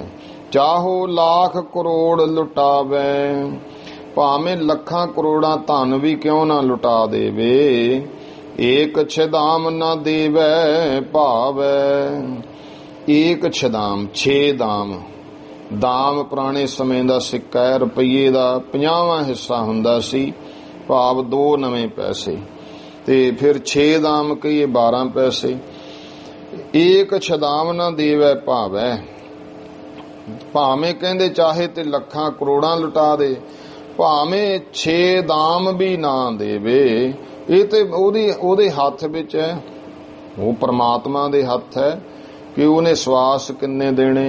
ਹੁਣ ਜੇ ਮਾਇਆ, ਜੇ ਕੋਈ ਕਹੇ ਮਾਇਆ ਨਾਲ ਸਵਾਸ ਖਰੀਦ ਲਾਂਗੇ, ਤਾਂ ਕੁਛ ਨਹੀਂ ਬਣਦਾ ਹੈ। ਖਾਵੇ ਕੁਛ ਚਾਹੋ ਨਹਿ ਖਾਵੇ, ਖਾਵੇ ਕੁਛ ਚਾਹੇ ਨਾ ਖਾਵੇ। ਇਹ ਤਾਂ ਭਾਈ ਸਭ ਕੁਝ ਵਾਹਿਗੁਰੂ ਦੇ ਹੱਥ ਹੈ। ਗ੍ਰਹਿਣ ਰਹਿਣ ਮੈਂ ਫਰਕ ਨਾ ਆਵੇ। ਇਹ ਗ੍ਰਹਿਣ ਦੇ ਵਿੱਚ ਕੋਈ ਫਰਕ ਨਹੀਂ ਪੈਂਦਾ ਕਿ ਇਹਦੇ ਵਿੱਚ ਕੀ ਖਾਣਾ ਕੀ ਨਹੀਂ ਖਾਣਾ। ਭਾਵ ਮਹਾਰਾਜ ਦਾ ਇਹ ਸੀ ਦੱਸਣ ਦਾ ਕਿ ਇਸ ਗੱਲ ਦਾ ਭਰਮ ਨਹੀਂ ਕਰਨਾ ਚਾਹੀਦਾ। ਜੋ ਨਿਰੰਤਰ ਆਪਾਂ ਛਕਦੇ ਛਕਾਉਨੇ ਆ ਕੋਈ ਵਹਿਮ ਨਹੀਂ, ਇਸ ਕਰਕੇ ਛਕਿਆ ਜਾਣਾ ਚਾਹੀਦਾ। ਦਾਨ ਪੁੰਨ ਜਬ ਹੀ ਜੋ ਕਹਿ, ਜੋ ਭਾਈ ਦਾਨ ਪੁੰਨ ਜਦੋਂ ਵੀ ਕੋਈ ਕਰਦਾ, ਮਹਾਰਾਜ ਕਹਿੰਦੇ ਗੱਲ ਗ੍ਰਹਿਣ ਦੀ ਨਹੀਂ। ਈਸ਼ਵਰ ਫਲ ਤਬ ਸਭ ਕਾ ਦੈ ਹੈ, ਜੋ ਪਰਮਾਤਮਾ ਉਹ ਤਾਂ ਸਾਰੇ ਪੁੰਨਾਂ ਦਾ ਫਲ ਦੇ ਦਿੰਦਾ ਹੈ। ਹਰ ਭਗਤੀ ਸਤਨਾਮ ਅਕਾਲ, ਹਰੀ ਦੀ ਭਗਤੀ ਪਰਮੇਸ਼ਰ ਦਾ ਸੱਚਾ ਨਾਮ ਅਕਾਲ ਪੁਰਖ ਵਾਹਿਗੁਰੂ ਜੀ ਦਾ। ਭਜੇ ਬਿਨਾ ਭਜੇ ਨਹਿ ਹੋਏ ਨਿਹਾਲ, ਇਹਦਾ ਭਜਨ ਕੀਤੇ ਬਿਨਾ ਜੀਵ ਦਾ ਪਾਰ ਉਤਾਰਾ ਨਹੀਂ ਹੋ ਸਕਦਾ, ਇਹ ਨਿਹਾਲ ਨਹੀਂ ਹੋ ਸਕਦਾ। ਗੱਲ ਇਹ ਹੈ ਕਿ ਨਾਮ ਜਪਣ ਨਾਲ ਗੱਲ ਬਣਨੀ ਹੈ। ਇਹ ਗ੍ਰਹਿਣਾਂ ਦੇ ਚੱਕਰਾਂ ਵਿੱਚ ਪੈਣ ਦੀ ਜ਼ਰੂਰਤ ਨਹੀਂ ਹੈ। ਸਤਿਗੁਰੂ ਸੱਚੇ ਪਾਤਸ਼ਾਹ ਮਹਾਰਾਜ ਨੇ ਐਸੇ ਇੱਥੇ ਬਚਨ ਕਹੇ ਹੈ। ਆਓ ਬਾਕੀ ਹੁਣ ਵਿਚਾਰ ਆਪਾਂ ਕੱਲ ਦੇ ਸਮੇਂ ਅੱਗੇ ਜਾਣਾਂਗੇ। ਹੁਣ ਟਾਈਮ ਹੋ ਗਿਆ ਹੈ ਸਮਾਪਤੀ ਦਾ। ਭੁੱਲ ਚੁੱਕ ਦੀ ਖਿਮਾ ਸਰਬੱਤ ਮਾਈ ਭਾਈ ਉਚਾਰਨ ਕਰੋ ਜੀ। ਵਾਹਿਗੁਰੂ ਨਾਮ ਜਹਾਜ ਹੈ ਚੜੇ ਸੋਤਰੇ ਪਾਰ, ਜੋ ਸ਼ਰਧਾ ਕਰ ਸੇਵੰਦੇ ਗੁਰ ਪਾਰ ਉਤਾਰਨ ਹਾਰ। ਵਾਹਿਗੁਰੂ ਜੀ ਕਾ ਖਾਲਸਾ, ਵਾਹਿਗੁਰੂ ਜੀ ਕੀ ਫਤਿਹ।